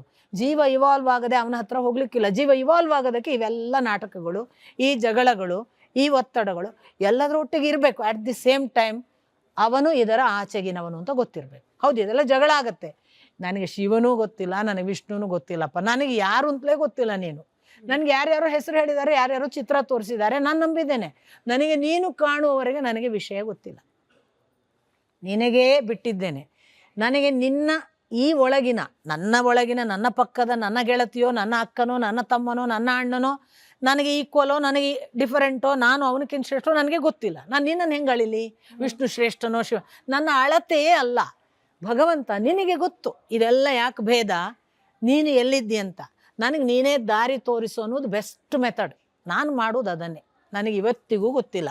ಆಕಾರಗಳ ಆಚೆಗೆ ಒಬ್ಬ ನಿರಾಕಾರ ಇದ್ದಾನೆ ಅನ್ನೋದನ್ನು ನಿರಂತರವಾಗಿ ವೇದ ಹೇಳುತ್ತೆ, ಬಲ್ಲವರು ಹೇಳ್ತಾರೆ, ಶಾಸ್ತ್ರಜ್ಞರು ಅಂಥದನ್ನು ಪ್ರಾಕ್ಟೀಸ್ ಮಾಡಿದ್ದಾರೆ. ಭಗವಂತ ಶ್ರೀಕೃಷ್ಣ ಸಹಜವಾಗಿ ಕೂತು ಹೇಳಿದ್ದಾನೆ, ತ್ರಿಗುಣ ಇರುವವರೆಗೆ ಇದೆಲ್ಲಪ್ಪ, ನೀನು ನಿಸ್ತ್ರೈಗುಣ್ಯನಾಗು ಅಂತ ಅರ್ಜುನನಿಗೆ. ನಿಸ್ತ್ರೈಗುಣ್ಯೋ ಭವಾರ್ಜುನ ಅಂದಾಗ ತ್ರಿಗುಣಗಳಿಗೆ ಇವೆಲ್ಲ ಅಳತೆ. ತ್ರಿಗುಣಗಳ ಆಚೆಗೆ ಒಬ್ಬ ನಿಸ್ತ್ರೈಗುಣ್ಯನಾದಾಗ ಆಮೇಲೆ ಕೃಷ್ಣ ಉದ್ಧವ ಗೀತೆಯಲ್ಲಿ ಅದನ್ನು ಹೇಳ್ತಾನೆ, ನೀನು ಮೂರ್ತಿಯಲ್ಲಿ ಪೂಜಿಸುತ್ತೀಯ, ಪೂಜಿಸು, ಆದರೆ ನೆನಪಿಟ್ಟುಕೋ ನಾನು ಮೂರ್ತಿ ಆಚೆಗಿದ್ದೇನೆ. ಅರೆ, ಆಕಾರದ ಆಚೆಗೆ ಬಾ, ಇದರ ಆಚೆಗೆ ನಾನಿದ್ದೇನೆ ಅನ್ನೋದು ಭಗವಂತನೇ ಹೇಳ್ತಾನೆ. ನಾವು ನಿರಂತರವಾಗಿ ಅವನನ್ನು ಕೇಳಬೇಕು. ನನಗಿನ್ನೂ ಆಕಾರದ ಆಟ ಗೊತ್ತಿಲ್ಲಪ್ಪ, ಯಾಕಂದ್ರೆ ನನಗೆ ಅಪ್ಪ ಅಂದರೆ ಅಪ್ಪ ಕಾಣ್ತಾನೆ. ಅಪ್ಪ ನನ್ನ ಆಕಾರ ಇಲ್ಲದೆ ನೀನು ಇಮ್ಯಾಜಿನ್ ಮಾಡಿ, ನಮ್ಗೆ ಗೊತ್ತಿಲ್ಲ ನಮ್ಮ ಅಪ್ಪ ಅಂತ ಫೋಟೋ ನೋಡಿದಾಗಲೇ ಹೌದೌದು ಇವ್ರು ನಮ್ಮ ಅಪ್ಪ. ಆಕಾರ ಇಲ್ಲ, ಇಲ್ಲೆಲ್ಲ ಅಪ್ಪವ ಗೊತ್ತಿಲ್ಲ, ನನಗೆ ಕಾಣಿಸಲ್ವಲ್ಲ. ನನ್ನ ಕಣ್ಣು, ನನ್ನ ಇಂದ್ರಿಯಗಳಿಗೆ ವಶಳಾಗಿದ್ದೇನೆ ನಾನು. ನನಗೆ ಕಾಣುವುದರಲ್ಲಿ ನಿನ್ನನ್ನು ಗುರುತಿಸೋಕೆ ಸಾಧ್ಯ ಆಗುತ್ತೆ. ಆ ಕಾಣುವುದರಲ್ಲಿ ಈಗ ಇವರದು ಹೇಳ್ತಾರೆ, ಇವರದು ನನಗೆ ಗೊತ್ತಿಲ್ಲಪ್ಪ, ಡಿಫರೆನ್ಸ್ ಎಲ್ಲ ನಿನಗೆ ಗೊತ್ತಲ್ಲ, ನೀನು ಇದರ ಆಚೆಗೆ ಕರ್ಕೊಂತ ಪ್ರಾರ್ಥನೆ ಮಾಡಿಕೊಂಡು ಹೋದವನಿಗೆ ವೈಯಕ್ತಿಕವಾಗಿ ನಾನು ಅನುಭವಿಸಿದ ನನ್ನ ದಾರಿಯನ್ನು ನಡೆದು ಹೇಳೋದು ತುಂಬ ಅದ್ಭುತವಾದ ಸಂಗತಿಗಳಿಗೆ ಕರ್ಕೊಂಡು ಹೋಗ್ತಾನೆ. ಅದರಲ್ಲಿ ಏನೂ ಸಂಶಯ ಇಲ್ಲ. ನಿರಾಕಾರನಾದ ಭಗವಂತನ ಸಾಕ್ಷಾತ್ಕಾರವೇ ಅಲ್ಟಿಮಮ್ ಅಂತಿದ್ದಾಗ, ಅದಕ್ಕೋಸ್ಕರವೇ ಜೀವನ ಇವಾಲ್ವ್ ಆಗಬೇಕು ಅಂತಿದ್ದಾಗ, ಕೆಲವರು ದೇವರನ್ನೇ ನಂಬದವರು ಇರ್ತಾರೆ, ಈಶ್ವರನನ್ನ ನಂಬದವ್ರು ಇರ್ತಾರೆ. ಅವ್ರು ಬದುಕೋದಿಲ್ವೇ? ಅವ್ರ ಜೀವನದಲ್ಲಿ ಸಾಧನೆ ಮಾಡೋದಿಲ್ಲ. ನಾನು ಮೆಟೀರಿಯಲಿಸ್ಟಿಕ್ ಆಗಿ ಅವ್ರ ಜೀವನದಲ್ಲಿ ಸಾಧನೆ ಮಾಡೋದಿಲ್ವೇ? ಅವರು ಬದುಕಿದ್ದಾರೆ, ಅವರು ಖುಷಿಯಾಗಿದ್ದಾರೆ, ಅಳ್ತಾರೆ, ಅವ್ರಿಗೂ ಸಂಬಂಧಗಳಿದೆ, ಅವ್ರಿಗೂ ಜೀವನದಲ್ಲಿ ಸೋಲು ಗೆಲುವು ಎಲ್ಲವೂ ಯಾರು ಭಗವಂತನನ್ನ ನಂಬ್ತಾರೆ ಅವ್ರು ಹಾಗೆ ಬರುತ್ತೆ. ಹಾಗಾಗಿ ಭಗವಂತನ ಎಡೆಗೆ ಹೋಗೋದು ಅಥವಾ ಆತನ ಸಾಕ್ಷಾತ್ಕಾರವೇ ಎಲ್ಲಕ್ಕಿಂತ ಮಿಗಿಲು ಅಂತ ಹೇಳಿ ಯಾಕೆ ನಂಬಬೇಕು ಅಂತ ಕೂಡ ಕೆಲವರು ಪ್ರಶ್ನೆ. ಖಂಡಿತ ನೋಡಿ, ಇದು ಜೀವ ವಿಜ್ಞಾನಕ್ಕೆ ಸಂಬಂಧಪಟ್ಟ ಪ್ರಶ್ನೆ. ಜೀವ ಅಂತ ಒಂದಿದೆ, ಬೀಯಿಂಗ್ ಅಂತ ನೀವು ಅದನ್ನು ಹೇಳೋದಾದರೆ, ಈ ಜೀವ ಇದೆಯಲ್ಲ, ಇದು ಬೈ ಬರ್ತ್ ಇವಾಲ್ವ್ಡ್ ಅಲ್ಲ. ಅದು ತನ್ನ ಫಸ್ಟ್ ಫಾರ್ಮಿನಲ್ಲಿದ್ದಾಗ ನೀವು ಹೇಳುವ ಸ್ಥಿತಿ. ಈಗ ಜೀವ ಇವಾಲ್ವ್ಡ್ ಅಲ್ಲ ಅಂದಾಗ ನಾನು ಕೇವಲ ಮನುಷ್ಯನ ಅವಸ್ಥೆಗೆ ಮಾತ್ರ ಉದ್ದೇಶಿಸಿ ಹೇಳ್ತಿದ್ದೇನೆ. ಜೀವ 84 ಲಕ್ಷ ಯೋನಿಯನ್ನು ದಾಟಿ ಬರ್ತದೆ, ನೀವು ಕೇಳಿದ್ದೀರಿ. ಇದನ್ನು ಸಕಲ ಶರಣರು ಹೇಳಿದ್ದಾರೆ, ದಾಸರು ಹೇಳಿದ್ದಾರೆ, ಕಬೀರ್ ಹೇಳಿದ್ದಾನೆ, ಸೂರ್ದಾಸ್ ಹೇಳ್ತಾರೆ, ಎಲ್ಲರೂ ಹೇಳ್ತಾರೆ. ಈ ಜೀವ ಇವಾಲ್ವ್ ಆಗುವಾಗ ಪ್ರಥಮದಲ್ಲಿ ಅದೊಂದು ಬ್ಯಾಕ್ಟೀರಿಯಾವೋ ಕ್ರಿಮಿಯಿಂದ ಬರುತ್ತೆ. ಅಂಡಜ, ಉದ್ಭಿಜ್ಜ, ನಿಮ್ಮ ಅಜಗಣ್ಣನ ವಚನ ಹೇಳುವುದೇ ಅದನ್ನು. ಅಂಡಜ 21 ಲಕ್ಷ, ಉದ್ಭಿಜ್ಜ 21 ಲಕ್ಷ, ಅಲ್ಲಿಂದ ಅವನು ಜರಾಯುಜ 21 ಲಕ್ಷ, ಹೀಗೆ ಅವನು 84 ಲಕ್ಷದ ಲೆಕ್ಕ ಕೊಡ್ತಾನೆ. ಸ್ವೇದಜದಿಂದ ಶುರು ಆಗುತ್ತದು. ಈ ಸ್ವೇದಜವೇ ನಾನು ಹೇಳೋದು ಬ್ಯಾಕ್ಟೀರಿಯೋ ಕ್ರಿಮಿಯೋ ಏನೋ ಆಗಿರುತ್ತೆ. 21 ಲಕ್ಷ ಫಾರ್ಮಿನಲ್ಲಿ ಈ ಬೀಯಿಂಗ್ ಫಸ್ಟ್ ಸ್ವೇದಜ ಎಲ್ಲೋ ಒಂದು ಕ್ರಿಮಿಯಾಗಿ ಹುಡ್ತು. Being one and the same. ಇವತ್ತು ಅದು ಈ ವೀಣಾ ಅನ್ನುವ ಫಾರ್ಮಿನಲ್ಲಿ ಇದೆ. ಅದಕ್ಕೆ ಈಗ 84 ಲಕ್ಷ ಯೋನಿಯ ಫಾರ್ಮುಗಳನ್ನು ದಾಟಿದ ಮೇಲೆ, ಹಾಗಾಗಿ ಫಾರ್ಮ್ ಚೇಂಜ್ ಆಗೋದು, ರೀಬರ್ತ್ ಅಲ್ಲ. It changes its form. Being is one and the same. It has come. ಒಂದು ದಿನ ಅದು ಬಂತು. ಬಂದ ನಂತರ it is taking many forms. ಈ ಫಾರ್ಮಿನಲ್ಲಿ ಎಷ್ಟೋ 21 ಲಕ್ಷ ಸ್ವೇದಜದಲ್ಲಿ ಎಕ್ಸ್ಪೀರಿಯನ್ಸ್ ಮಾಡ್ತು. ಜೀವಕ್ಕೆಲ್ಲ ಮೆಮರಿ ಇದೆ, ಬ್ರೈನಿಗಿಲ್ಲ. ಆ ಸ್ವೇದಜದಲ್ಲಿದ್ದ ಮೆಮರಿಯನ್ನೆಲ್ಲ ಕ್ಯಾರಿ ಮಾಡಿ ಅದು ಅಂಡಜವಾಗಿ ಹುಡ್ತು. ಅಂಡದಿಂದ ಹುಟ್ಟುವ ಫಾರ್ಮ್ ಯಾವುದೆಲ್ಲ ಇದೆ ಅಂತ 21 ಲಕ್ಷ ಹುಡ್ತು. ಈ 21 ಲಕ್ಷ ಆದಮೇಲೆ ಅದು ಜರಾಯುಜ, ಗರ್ಭಚೀಲದಿಂದ ಬರುವಂತಹ ಜನನ, ಅದು ಬೆಕ್ಕು ಇರ್ಬೋದು, ಹುಲಿ ಇರ್ಬೋದು, ಎಲ್ಲವೂ ಬಂತು. ಆ ಜರಾಯುಜದ 21 ಲಕ್ಷದ ಮೆಮರಿಯನ್ನೂ ತಗೊಂಡು ಅದು ಮನುಷ್ಯ ಫಾರ್ಮಿಗೆ ಬಂತು. ಅಥವಾ ಅಲ್ಲಿ 21 ಲಕ್ಷ ಮನುಷ್ಯ ಫಾರ್ಮಿಗೆ ಬರುವ ಕೊನೆಯದ್ದು ಮನುಷ್ಯ ಫಾರ್ಮ್ ಅಂತಂದರೆ ನಾನೀಗ ಹೇಳುವಂತಹ ಕಟ್ಟಕಡೆಯ ಅವಸ್ಥೆ ಜರಾಯುಜದಲ್ಲಿ ಮನುಷ್ಯ ಮಾತ್ರ 7 ಚಾನ್ಸ್. ಇದು ಮತ್ತೆ ಹೊಸ ವಿಜ್ಞಾನ, ಜೀವವಿಜ್ಞಾನ ನಾನು ಮಾತಾಡೋದು. ನೋಡಿ, ಈ ಬೀಯಿಂಗಿಗೆ ಇಷ್ಟೆಲ್ಲ ಮೆಮರಿ ಕ್ಯಾರಿ ಮಾಡ್ಕೊಂಡು ಬಂದಂತಹ ಬೀಯಿಂಗಿಗೆ ಅದು ಮನುಷ್ಯನ ಫಾರ್ಮಿಗೆ ಬಂದಾಗ ಅದಕ್ಕೆ ಆ್ಯಡೆಡ್ ಒಂದು ಸ್ಪೆಷಲ್ ಕ್ವಾಲಿಟಿ ಬರುತ್ತೆ, that it can think also. ಅಲ್ಲಿಯವರೆಗಿಲ್ಲ, ಥಿಂಕಿಂಗ್ ಇಲ್ಲ. It experiences, it response on its own way, it takes all the memories, it stores, but it doesn't know that how to react. ಈಗ ಮರಕ್ಕೂ ಹೇಳ್ತಾರೆ, ಮರಕ್ಕೆ ಹತ್ರ ಬರೋ ಗೊತ್ತಾಗುತ್ತಂತೆ, ಇವ್ರು ನನ್ನನ್ನು ನೀರು ಹಾಕಲಿಕ್ಕೆ ಬಂದರು, ಇವ್ರು ನನ್ನನ್ನು ಕಡೀಲಿಕ್ಕೆ ಬಂದರು, ಎಲ್ಲ ಗೊತ್ತಾಗುತ್ತೆ, but it can not respond. ಹೀಗೆ ಪ್ರತಿ ಜೀವಕ್ಕೆ ಅದರದರ ಇವಾಲ್ವಿನ ಒಂದು ಪ್ರೋಸೆಸ್. ಯಾವಾಗ ಮನುಷ್ಯನ ಫಾರ್ಮಲ್ಲಿ ಬಂತು 84 ಲಕ್ಷದಲ್ಲಿ ಕೊನೆಯ 7 ಫಾರ್ಮ್ ಮನುಷ್ಯ ಫಾರ್ಮ್. ಇದು ನಾನು ಹೇಳುವ ವಿಜ್ಞಾನ, ನನಗೆ ಗೊತ್ತಿಲ್ಲ ಯಾಕೆ ಅದು ಅಂತ, ನನಗೆ ಹಾಗೆ ಯಾಕೆ ಹೊಳೀತು ಅಂತ. ಕೆಲವು ಆಧಾರಗಳನ್ನು ಕೊಡ್ತೀನಿ ನಾನು. ಉಳಿದ ಎಷ್ಟೆಷ್ಟು ಫಾರ್ಮ್ನಲ್ಲಿ ಏನೇನಾಗ್ತವೆ ನನಗೆ ಗೊತ್ತಿಲ್ಲ. ಮನುಷ್ಯ ಮಾತ್ರ 7 chances will be given in the form of human body, being in a last possibility. ಈ ಲಾಸ್ಟ್ 7 ಚಾನ್ಸಸ್ ಅನ್ನು ಮಿಸ್ ಮಾಡಿದರೆ you will go back to same ಸ್ವೇದಜ. ಅದನ್ನೇ ಹುಟ್ಟು ಸಾವಿನ ಚಕ್ರಲ್ಲಿ ಮತ್ತೆ 0, ಮತ್ತೆ 84. ಈ 7 ಚಾನ್ಸ್ ಯಾಕೆ ಹೇಳಿದೆ, ನನಗೆ ಯಾಕೆ ಬಂತು ನೋಡಿ. ನನಗೆ ಗೊತ್ತಾದದ್ದು ನನ್ನಷ್ಟಕ್ಕೆ. ನಾವು ಯಾವಾಗಲೂ ಹೇಳೋದು 7 ಜನ್ಮದಲ್ಲೂ ನಾನು ನಿನ್ನ ಕೈ ಹಿಡಿತೇನೆ, ಸಪ್ತಪದಿಯನ್ನು ತುಳಿಯುವುದು. ಯಾಕೆ, ಇನ್ನು 7 ಬಾರಿ ಬರ್ಲಿಕ್ಕುಂಟು. ನಾನು ನೀನು ಒಟ್ಟಿಗೆ ಗಂಡ ಹೆಂಡತಿಯಾಗಿ ಇರೋಣ 7 ಜನ್ಮದಲ್ಲೂ, ನನ್ನಂತೆ 7 ಜನ ಇರ್ತಾರೆ. ಇವೆಲ್ಲ ಕಲ್ಪನೆಗಳು. ಇದು ಒಂದು ಭಾಗ. ಇನ್ನೊಂದು ನನಗೆ ಸಿಕ್ಕ ಆಧಾರ, ಅಲ್ಲಮ್ಮ ಒಂದು ಕಡೆ ಹೇಳ್ತಾನೆ, ಕೋಣನ ಕೋಡಿನಲ್ಲೊಂದು ಸೇದುವ ಬಾವಿ. ಸೇದುವ ಬಾವಿ ಹೇಳುವಾಗ ಕೋಣನ ಕೋಡಿನಲ್ಲಿ 770 ಸೇದುವ ಬಾವಿ ಅಂತ ಒಂದು ಪಾಠ. ಆಮೇಲೆ ಅವನು ಆ ಬಾವಿಯಲ್ಲಿ ತಿರುಗುವ ಬುಗರಿ, ಅದರಲ್ಲಿ ಸೂಳೆ ಮಲಗಿದ್ದಾಳೆ, ಗುಹೇಶ್ವರ ಲಿಂಗ ಅಲ್ಲೆಲ್ಲ ಕಾಣಿರೋ. ನನಗೆ ಇದನ್ನು ಓದುವಾಗ 770 ಏನು, ನನಗೆ ನನ್ನ ಯೋಚನೆ ಆಗಲೇ ಇತ್ತು ಮನುಷ್ಯನಿಗೆ 7 ಫಾರ್ಮ್ ಅಂತ. ನನಗೆ ಕನೆಕ್ಟ್ ಮಾಡಿಕೊಂಡ್ರೆ ಅನ್ನಿಸ್ತು, ಬಾವಿ ಯಾವಾಗಲೂ ಜೀವನಕ್ಕೆ ರೆಪ್ರೆಸೆಂಟೇಷನ್. ಬಾವಿ, ನದಿ, ನೀರು ಇವೆಲ್ಲ ಸಾಮಾನ್ಯ ಅಧ್ಯಾತ್ಮದಲ್ಲಿ ಜೀವನಕ್ಕೆ ಸಾಂಕೇತಿಕವಾಗಿ ಬರೋದು. ಅಧ್ಯಾತ್ಮದ ವಚನ ಅವನದ್ದು. ಅವನು ಅಲ್ಲಮ ಹೇಳ್ತಾನೆ 770 ಬಾವಿ ಇದೆ. ಯಾರಲ್ಲಿ? ಕೋಣನ ಕೋಡಿನಲ್ಲಿ. ಕೋಣನ ಕೋಡು ಅಂದರೆ ನಾವು ಕೋಣಗಳು, ಅಜ್ಞಾನಿಗಳು, ಅದಕ್ಕೆ ಬೇರೆ ಅಹಂಕಾರದ ಕೋಡು. ಅಂಥ ಜೀವನ ನಮ್ಮದು. ಎಷ್ಟು ಬಾರಿ ಬರ್ತೇವೆ? 770 ವರ್ಷ. ನಾನು ಅದನ್ನು ಹೀಗೆ ಕ್ಲಿಯರ್ ಮಾಡಿದೆ. 110 ಇಂಟು 7 ಜನ್ಮ, ಎವರೇಜ್ 110 ವಯಸ್ಸು ಇಂಟು 7 ಜನ್ಮ 770. ಈ 7 ಫಾರ್ಮ್ ಆದಾಗ ಮನುಷ್ಯನದು 7th form, last chance to go to him, ಅಥವಾ ಮರ್ಜ್, ಐಕ್ಯ ಆಗು, ಏನೋ. ಸಪೋಸ್ 7th ಚಾನ್ಸ್ ಮಿಸ್ ಆದರೆ ಸ್ವೇದಜ ಆಗುತ್ತಲ್ಲ. ಅದಕ್ಕೆ ಏನು ಹೇಳಿದ್ರು? ನೆರೆ ಕೆನ್ನೆಗೆ ತೆರೆಗಲ್ಲಕ್ಕೆ ಶರೀರ ಗೂಡು ಹೋಗದ ಮುನ್ನ, ಮುಪ್ಪಿನಿಂದ ಒಪ್ಪ ಅಳಿಯದ ಮುನ್ನ, ಶಿವನ ನೆನೆ ಇರೋ ಈ ಜನ್ಮ ಬಳಿಕಿಲ್ಲ. ಅಲ್ಲಿ ಹೇಳಿದರು. ಕನಕದಾಸರು ಹೇಳಿದರು, ಮಾನವ ಜನ್ಮ ದೊಡ್ಡದು, ಇದನ್ನು ಹಾನಿ ಮಾಡಬೇಡಿ ಹುಚ್ಚಪ್ಪಗಳಿರ. ಪುರಂದರದಾಸರು ಹೇಳಿದ್ರು, ಹ್ಯಾಂಗೆ ಮಾಡಲಯ್ಯ ತಂದೆ, ಹೋಗುತ್ತಿದೆ ಆಯುಷ್ಯ. ಇವರು ಹೇಳಿದ್ದು, ಅಕ್ಕ ಹೇಳಿದ್ಲು, ಎನ್ನ ಕುಂಭ ಕುಚ್ಚದ ಮೇಲೆ ಕೊಂಬ ಬಾರಿಸುತ್ತ ಹನನೆ, ಎನ್ನನ್ನು ಎಂದು ಅಪ್ಪಿಕೊಂಬೆಯ, ಈ ಜನ್ಮ ಬಳಿಕಿಲ್ಲ. ಏನೋ ಹೇಳ್ತಿದ್ದಾರೆ. ಯಾಕೆ ಹೇಳಿದ್ರು ಅಂದರೆ, ಅವರಿಗೆ ಒಂದು ಎಚ್ಚರ ಇತ್ತು. ಇದು ಫಸ್ಟ್ ಫಾರ್ಮ 7th ಫಾರ್ಮ ಗೊತ್ತಾಗೋದು ಹೇಗೆ? 7th ಫಾರ್ಮಿನಲ್ಲಿ ಒಂದು ವೇಳೆ ನಾನು ಮೀಟ್ ಆಗಿದ್ರೆ ನಾನು 0ಗೆ ಬರಬೇಕು. ಅದಕ್ಕೆ ಅವನು ಹೇಳಿದ್ದು, ಇದು ತಿರುಗುವ ಬುಗರಿ, ಇಲ್ಲಿ ಹುಟ್ಟು ಸಾವಿನ ಚಕ್ರ ಇದೆ, ತಿರುಗುವ ಬುಗರಿ, ಅಲ್ಲಿ ಸೂಳೆ ಮಲಗಿದ್ದಾಳೆ, ಮಾಯೆ ಇದೆ. ಒಂದು ವೇಳೆ ಈ ತಿರುಗುವ ಬುಗರಿಯನ್ನು ಮತ್ತು ಮಾಯೆಯನ್ನು ದಾಟದಿದ್ದರೆ ಗುಹೇಶ್ವರ ಲಿಂಗ ಇಲ್ಲ. You have to go back. ಇದು ಅಲ್ಲಮನ ವಚನ. ಸೊ ನಾನು ಇದನ್ನು ಹೀಗೆ ಓದ್ತಿರೋ, ಮಹಾಭಾರತದಲ್ಲಿ ಒಂದು ಭೀಷ್ಮರು ಶರಶೈಯಲ್ಲಿ ಇದ್ದಾಗ ಹೇಳುವಂತಹ ಸನಂದನಾದಿಗಳು ಹೇಳುವ ಜೀವ ವಿಜ್ಞಾನದಲ್ಲಿ ಅಲ್ಲಿಯೂ ಕ್ಲಿಯರ್ ಆಗಿ ಅವರು ಹೇಳ್ತಾರೆ 800 ವರ್ಷ ಅವಧಿ ಮನುಷ್ಯನ ಫಾರ್ಮ್ ಅಂತ. ಪುನಃ ಕನೆಕ್ಟ್ ಮಾಡಿದರೆ ಸುಮಾರಾಗಿ 120ಕ್ಕೆ ಬಂತು. 1 ವರ್ಷ, 1 ಜನ್ಮ ಅಂದರೆ 120 ವರ್ಷ ಇಂಟು ಸುಮಾರಾಗಿ 7ಕ್ಕೆ ಒಂದು 800 ವರ್ಷದ ಅವಧಿ. ನೀವು ನಿಮ್ಮ ಮ್ಯಾಕ್ಸಿಮಮ್ ಪಾಸಿಬಿಲಿಟಿಯ ರೀಚ್ ಆಗುವ ಒಂದು ಅವಸ್ಥೆ. ಸಪೋಸ್ ನೀವಾಗ ಹೇಳಿದ್ರಿ ದೇವರೇ ಇಲ್ಲ, ಈಗ ತೀರ್ಮಾನ ಮಾಡ್ಬೋದು ನೀವು, ಅವರಿನ್ನು ಫಸ್ಟ್ ಫಾರ್ಮ್ ಆಫ್ 7 ಬಾಡೀಸ್, ಹೌದಾ ಅಲ್ವಾ? ಅವರು ಪ್ರಿಲಿಮಿನರಿ ಸ್ಟೇಜ್ ಆಫ್ ಇವಾಲ್ವ್, ಅದರ ಆರಂಭದ ಇವಲ್ಯೂಷನ್ನಲ್ಲಿ ಇದ್ದಾರೆ. ಅವರು ಹೇಳಿದ್ದಾರೆ ದೇವರಿಲ್ಲ. 2ನೇ ಫಾರ್ಮ್ನವರು ಏನೋ ಹೇಳ್ತಾರಪ್ಪ, ನಂಗೆ ಗೊತ್ತಿಲ್ಲ. 3ನೇ ಫಾರ್ಮ್ನಲ್ಲಿರೋರು, ಇಲ್ಲ ನಂಗೆ ಅನ್ನಿಸ್ತದೆ ಬಟ್ ಪೂರ ಭಕ್ತಿ ಇಲ್ಲ. 4ನೇ ಫಾರ್ಮ್ನಲ್ಲಿರೋರು, ನನಗೆ ಪಕ್ಕಾ ಭಕ್ತಿಯಪ್ಪ, ನನಗೆ ನನ್ನ ಕೈಯಲ್ಲಿ ಏನಾಗಲ್ಲ, ನಾನು ದೇವಸ್ಥಾನಕ್ಕೆ ಹೋಗ್ತೇನೆ, ದೇವರನ್ನು ನಂಬ್ತೇನೆ. 5ನೇವ ಹೇಳ್ತಾನೆ, ಯಾರು ಹೇಳಿದ್ದು ಡೌಟ್ ಅಂತ, ನಾನು ನಡೆಯೋದೆ ಅವನಿಂದ. 6ನೇವ ಹೇಳ್ತಾನೆ, ಅರೇ ದೇವರಿಲ್ಲ ಅನ್ನೋ ಮೂರ್ಖ. 7ನೇವ ಹೇಳ್ತಾನೆ, ನನಗೆ ನಾನೇ ದೇವರಾಗುವವರೆಗೆ ಹೋಗಬೇಕು. ಇದು ಮನುಷ್ಯನ ಫಾರ್ಮಿನಲ್ಲಿ ಬೀಯಿಂಗ್ ಇವಾಲ್ವ್ ಆಗುವ ಬೇರೆ ಬೇರೆ ಸ್ತರಗಳು. ಸೊ ಒಬ್ಬ ನಿಜವಾಗಿ ದೇವರ ದಾರಿ ತಿಳಿದವ, ದೇವರು ಇಲ್ಲ ಅಂತ ಒಬ್ಬ ಹೇಳುವಾಗ ಅವನನ್ನು ಕಂಪ್ಯಾಷನೇಟ್ ಆಗಿ ನೋಡ್ತಾನೆ, ಪಾಪ ಎಷ್ಟು ಇವಾಲ್ವ್ ಆಗ್ಲಿಕ್ಕಿದೆ ಅಂತ. That's all. ನಿಜ. ಅಲ್ಲಿಗೆ ನನ್ನ ಮೊದಲ ಪ್ರಶ್ನೆಗೆ ನೀವು ಕೊಟ್ಟ ಉತ್ತರ ಕನೆಕ್ಟ್ ಮಾಡ್ಕೊಂಡು ಮುಂದಿನ ಪ್ರಶ್ನೆ ಕೇಳ್ತೀನಿ. ನನ್ನ ಗುರುತನ್ನ ಮರೆತು ಡ್ರೈವರ್ ಮೇಲೆ ವಿಶ್ವಾಸ ಇಟ್ಟು ನಾನೀಗ ಬಸ್ ಹತ್ಲಿಕ್ಕೆ ರೆಡಿ ಆಗಿದ್ದೀನಿ.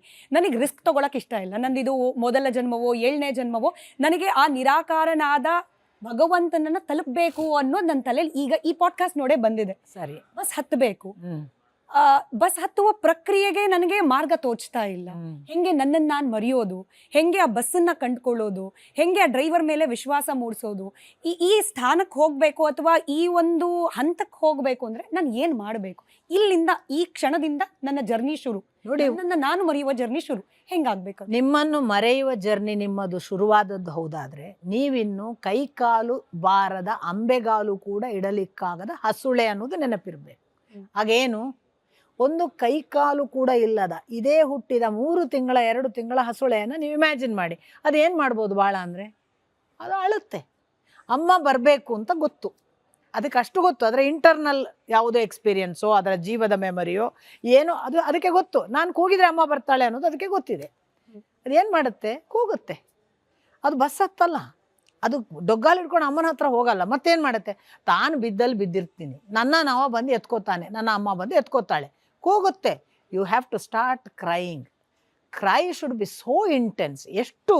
ಎಷ್ಟು ಇಂಟೆನ್ಸ್ ಅಂದರೆ, ಆ ಮಗುವಿನ ಅಳು ನಿಮಗೆ ಗೊತ್ತು. ನಿಜವಾದ ಅಮ್ಮನನ್ನು ಹಸಿದ ಮಗು ಅದು ಹಾಲಿಗಾಗಿ ಅತ್ತದ್ದಾದರೆ ಅದು ಅಲ್ಲೇ ಇರುವ ಅಜ್ಜಿ ಎತ್ತಿದ್ರೆ ನಿಲ್ಲಿಸಲ್ಲ, ಅಲ್ಲೇ ಇರುವ ಅತ್ತೆ ಮಾವ ಸ್ವತಃ ಅಪ್ಪ ಯಾರು ಅಕ್ಕ ಯಾರು ಎತ್ತಿದ್ರು ಅಳು ನಿಲ್ಲಿಸಲ್ಲ. ಅಮ್ಮಂಗೆ ಗೊತ್ತಾಗುತ್ತೆ ಒಳ ಕೆಲಸ ಮಾಡ್ತಿರೋಳಿಗೆ ಇದು ಈ ಮಗು ಇದು ಆಟಿಕೆ ಬೇಕು ಅಂತಲೋ ಯಾರಾದರೂ ಎತ್ಕೊಳ್ಳಿ ಅಂತಲೋ ಅಳುವಲ್ಲ, ಇದಕ್ಕೆ ಹಸಿವಾಗಿದೆ. ಅವಳ ಎದೆ ಕೂಡ ಅಲ್ಲಿ ಮಿಡೀತದೆ, ಅವಳು ಅಲ್ಲಿ ನಿಲ್ಲಲ್ಲ, ತನ್ನ ಕೆಲಸ ಬಿಟ್ಟು ಓಡಿ ಬರ್ತಾಳೆ. ನಮ್ಮ ಕೆಲಸ ಬಿದ್ದ ಜಾಗದಲ್ಲಿ ಬಿದ್ದಂತೆ ಅಳುವುದು ಮಾತ್ರ. ಅಷ್ಟರ ಮಟ್ಟಿಗೆ ಸರೆಂಡರ್ ಆಗಬೇಕು. ನಾನು ಯಾವ ಬಸ್ ಹತ್ತಲಿ ಅನ್ನೋದು ನೀವು ಸ್ವಲ್ಪ ಫಿಸಿಕಲಿ ಎಚ್ಚರ ಇರುವವರೆಗಿನ ಅವಸ್ಥೆ. ಅದೂ ಇಲ್ಲ, ನನಗೆ ಗೊತ್ತಿಲ್ಲ. ನಾನೀಗೊಂದು ಜಾಗದಲ್ಲಿ ಬಿದ್ದಿದ್ದೇನೆ, ಈ ಜಾಗ ನನ್ನದಂತಲೂ ನನಗೆ ಗೊತ್ತಿಲ್ಲ, ಈ ಜಾಗದಿಂದ ನನ್ನನ್ನು ಉದ್ಧರಿಸುವ ಬರ್ತಾನಂತಲೂ ಗೊತ್ತಿಲ್ಲ. ನನಗಿಷ್ಟೇ ಗೊತ್ತು, ನನಗೆ ಅವನು ಬೇಕು, ಅವ ಕರ್ಕೊಂಡು ಹೋಗ್ತಾನ ಬರ್ತಾನ, ನಾನು ಅಳ್ತೇನೆ ಅನ್ನುವ ಒಂದು ಅರ್ಜಿ ಉಂಟಲ್ಲ, ಅದು ನಿಮ್ಮ ಹತ್ರ ಖಂಡಿತ ತಾನೇ ಬರುವ ಹಾಗೆ ಆಗುತ್ತೆ. ಅದು ಬರುತ್ತೆ. ನನ್ನ ಗುರುಗಳದೊಂದು ಮಾತು ಇದೆ, ನೀವು ಗುರುಗಳನ್ನು ಹುಡುಕುತ್ತಿದ್ದೀರಿ, ನಿಮಗೆ ಗುರುಗಳು ಸಿಕ್ಕಿರಲಿಕ್ಕಿಲ್ಲ, ಆದರೆ ಅವನು ನಿಮ್ಮನ್ನು ನೋಡುತ್ತಿದ್ದಾನೆ. ಅವನಿಗೆ ಕಣ್ಣುಂಟು, ಅವನು ಬರ್ತಾನೆ. ನಮ್ಮ ದುರಂತ ಏನಾಗಿದೆ ಗೊತ್ತಾ, ನಾವು ಗುರುಗಳನ್ನು ಹುಡ್ಕೊಂಡು ಹೋಗುದು ಅಂತ ಅಲ್ವೇ ಅಲ್ಲ. ಅವನು ಬರ್ತಾನೆ ಅನ್ನುವುದೇ ಅದರ ನಿಜವಾದ ತಥ್ಯ. ಅವ ಬಂದು ಎತ್ಕೋಬೇಕು. ಅದು ಬ್ಯೂಟಿ ಕೂಡ. ಅದು ಡೆಸ್ಟೈನ್ಡ್. ನಾವು ಹೋಗೋದುಂಟಲ್ಲ ಡೆಸ್ಟೈನ್ಡ್ ಅಲ್ಲ, ನಮ್ಮದು ರಾಂಗ್ ಇರ್ಬೋದು. ಅವನೇ ಬರುವುದುಂಟಲ್ಲ, ಇಟ್ ವಿಲ್ ಹ್ಯಾಪನ್. ಅಲ್ಲಿಯವರೆಗೆ ನಿಮ್ಮ ಅಳು ನಿಲ್ಲೋದಿಲ್ಲೋ ಅಲ್ಲಿವರೆಗೆ ಅಮ್ಮ ಬಂದೇ ಬರ್ತಾಳೆ ಅನ್ನೋದು ಸೂತ್ರ. ಅಲ್ಲಿಗೆ ಈ ಗುರುಗೆ ಹೋಗ್ಲಿಕ್ಕೆ ಮುಂಚೆ ಈ ಅಳುವ ಹಂತದ ಬಗ್ಗೆ ನೀವು ಹೇಳ್ತಾ ಇದ್ರಿ.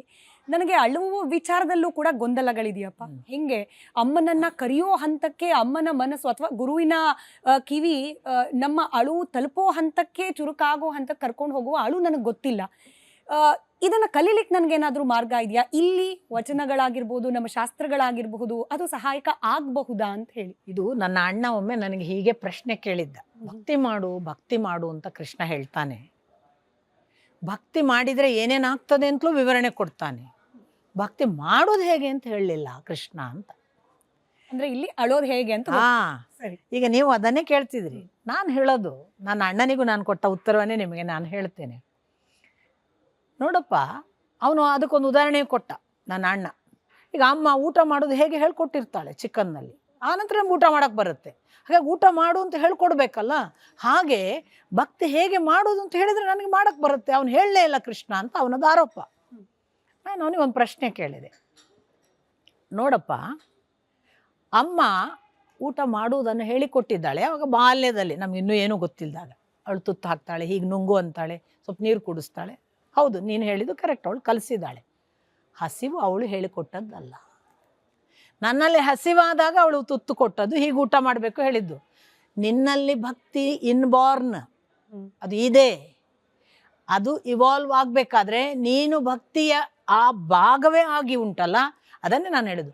ಹಸಿವಾದ ಮಗುವಿಗೆ ಅಳುವುದು ಹೇಗೆ ಅಂತ ಯಾರೂ ಹೇಳ್ಕೊಡಲ್ಲ. ಸಪೋಸ್ ನಾನು ಅಳುವುದು ಹೇಗೆ, ಅಮ್ಮನನ್ನು ಹೇಗೆ ಕರೆಯೋದು ಅಂತ ಇನ್ನೂ ಪ್ರಶ್ನೆ ಇದೆ ಅಂದರೆ, ಸರಿಯಾಗಿ ಹಸಿವಾಗಿಲ್ಲ ಅಂತ ತಿಳಿಬೇಕು. ಹಸಿವು ತೀವ್ರ ಆದರೆ ಅದು ಯಾರನ್ನೂ ಕಾಯಲ್ಲ. ಯಾರನ್ನು ಕಾಯುತ್ತೆ ಹೇಳಿ?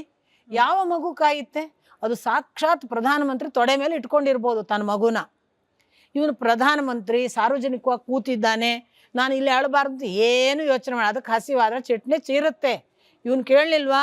ಸಭೆಯವರು ಅಷ್ಟು ಜನ ಎದ್ದು ಬರೋವರೆಗೆ ಚೀರುತ್ತೆ.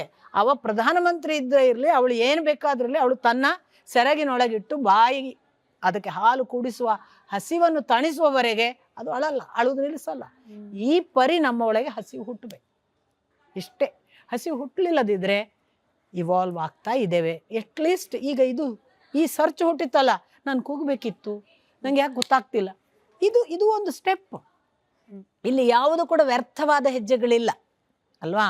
ಯೋಗ ಭ್ರಷ್ಟನು ಒಂದು ಆ ಕ್ಷಣಕ್ಕೆ ಕಂಡು ಹೋದ ಮೋಡದ ಹಾಗೆ ಚದುರು ಹೋಗಿ ಬಿಡ್ತಾನ. ಅವನು ಮತ್ತೆ ಹೇಗೆ ಅವನ ಬೆಳವಣಿಗೆ ಅಂತ ಅರ್ಜುನ ಕೇಳಿದ. ಕೃಷ್ಣ ಹೇಳ್ತಾನೆ, ಏನು ಚಿಂತೆ ಮಾಡಬೇಡ, ಯಾವ ಒಬ್ಬ ಕೂಡ ನನ್ನ ಬಗ್ಗೆ ದಾರಿ ನಡೆದವನು ಅರ್ಧಕ್ಕೆ ನಿಲ್ಲಲ್ಲ. ಅವನನ್ನು ನಾನು ನೆಕ್ಸ್ಟ್, ಅವನು ಈಗ 10 ಹೆಜ್ಜೆ ನಡೆದಿದ್ರೆ ನಾನು 11ನೇ ಹೆಜ್ಜೆಯಲ್ಲಿ ಹುಟ್ಟಿಸ್ತೇನೆ ಅಂತ ಕೃಷ್ಣನ ಭರವಸೆ. ನಮ್ಮದೊಂದು ಹಸಿವು ಸ್ಟಾರ್ಟ್ ಆಗಿದೆಪ್ಪ, ಕೂಗಬೇಕು ಅಂತ ಅನಿಸಿದೆ, ಹೇಗೆ ಕೂಗುದು ಗೊತ್ತಾಗಲ್ಲ. ಒಂದು ಸ್ಟೇಜ್ ಅದು. ಇನ್ನೊಂದು 10 ವರ್ಷ ಬಿಟ್ಟ ಮೇಲೆ ನೀವು ನನಗೆ ಹೇಳ್ಬೋದು, ಅಥವಾ ಇನ್ನೊಂದು 5 ವರ್ಷದಲ್ಲಿ ಹೇಳ್ಬೋದು, ಇನ್ನೊಂದು 1 ವರ್ಷದಲ್ಲಿ ಹೇಳ್ಬೋದು, ಈಗ ನನಗೆ ಕೂಗಲಿಕ್ಕೆ ಗೊತ್ತು. ಮತ್ತೆ ನೀವು ನನಗೆ ಹೇಳ್ಬೋದು, ನಾನು ಕೂಗಿದಾಗ ನನಗೆ ಕೆಲವು ಉತ್ತರ ಸಿಕ್ಕಿದೆ. ಇವೆಲ್ಲ ಇವಲ್ಯೂಷನ್ನ ಪ್ರೋಸೆಸ್, ಇಟ್ ವಿಲ್ ಹ್ಯಾಪನ್. ಯಾಕೆಂದರೆ ಇದು ಬಂದದ್ದು ಒಂದು ಸುಪ್ರೀಂ ಎನರ್ಜಿನ ಪಾರ್ಟಿಕಲ್ ಆಗಿ. ಸುಪ್ರೀಂ ಎನರ್ಜಿಯ ಪಾರ್ಟಿಕಲ್ ಒಂದಲ್ಲ ಒಂದು ದಿವಸ ಸುಪ್ರೀಂ ಎನರ್ಜಿ ಹತ್ರ ಹೋಗಬೇಕು ಅನ್ನುವುದೇ ಈ ಜೀವದ ಕ್ವಾಲಿಟಿ, ನಮ್ಮದಲ್ಲ. ಜೀವಕ್ಕೆ ಅದು ಬಿಟ್ಟು ಇನ್ನೊಂದು ಹಸಿವೇ ಇಲ್ಲ. ಈಗ ಹೇಗೆ ಎಷ್ಟೇ ಬ್ಯಾಟಿಂಗ್ ಮಾಡಲಿ ಒಬ್ಬ ಕ್ರಿಕೆಟರ್, ಅವನಿಗೆ ಯಾವಾಗ ಪೆವಿಲಿಯನ್ಗೆ ಹೋಗ್ತಾನೆ ಅನ್ನಿಸ್ತದೋ ಇಲ್ಲೋ, ಪೆವಿಲಿಯನ್ಗೆ ಹೋಗುವಾಗ ಅವನು 200 ತೆಗೆದ್ನೋ 100 ತೆಗೆದ್ನೋ, ಅವನು ಪೆವಿಲಿಯನ್ಗೆ ಹೋದ ಸುಖವೇ ಬೇರೆ.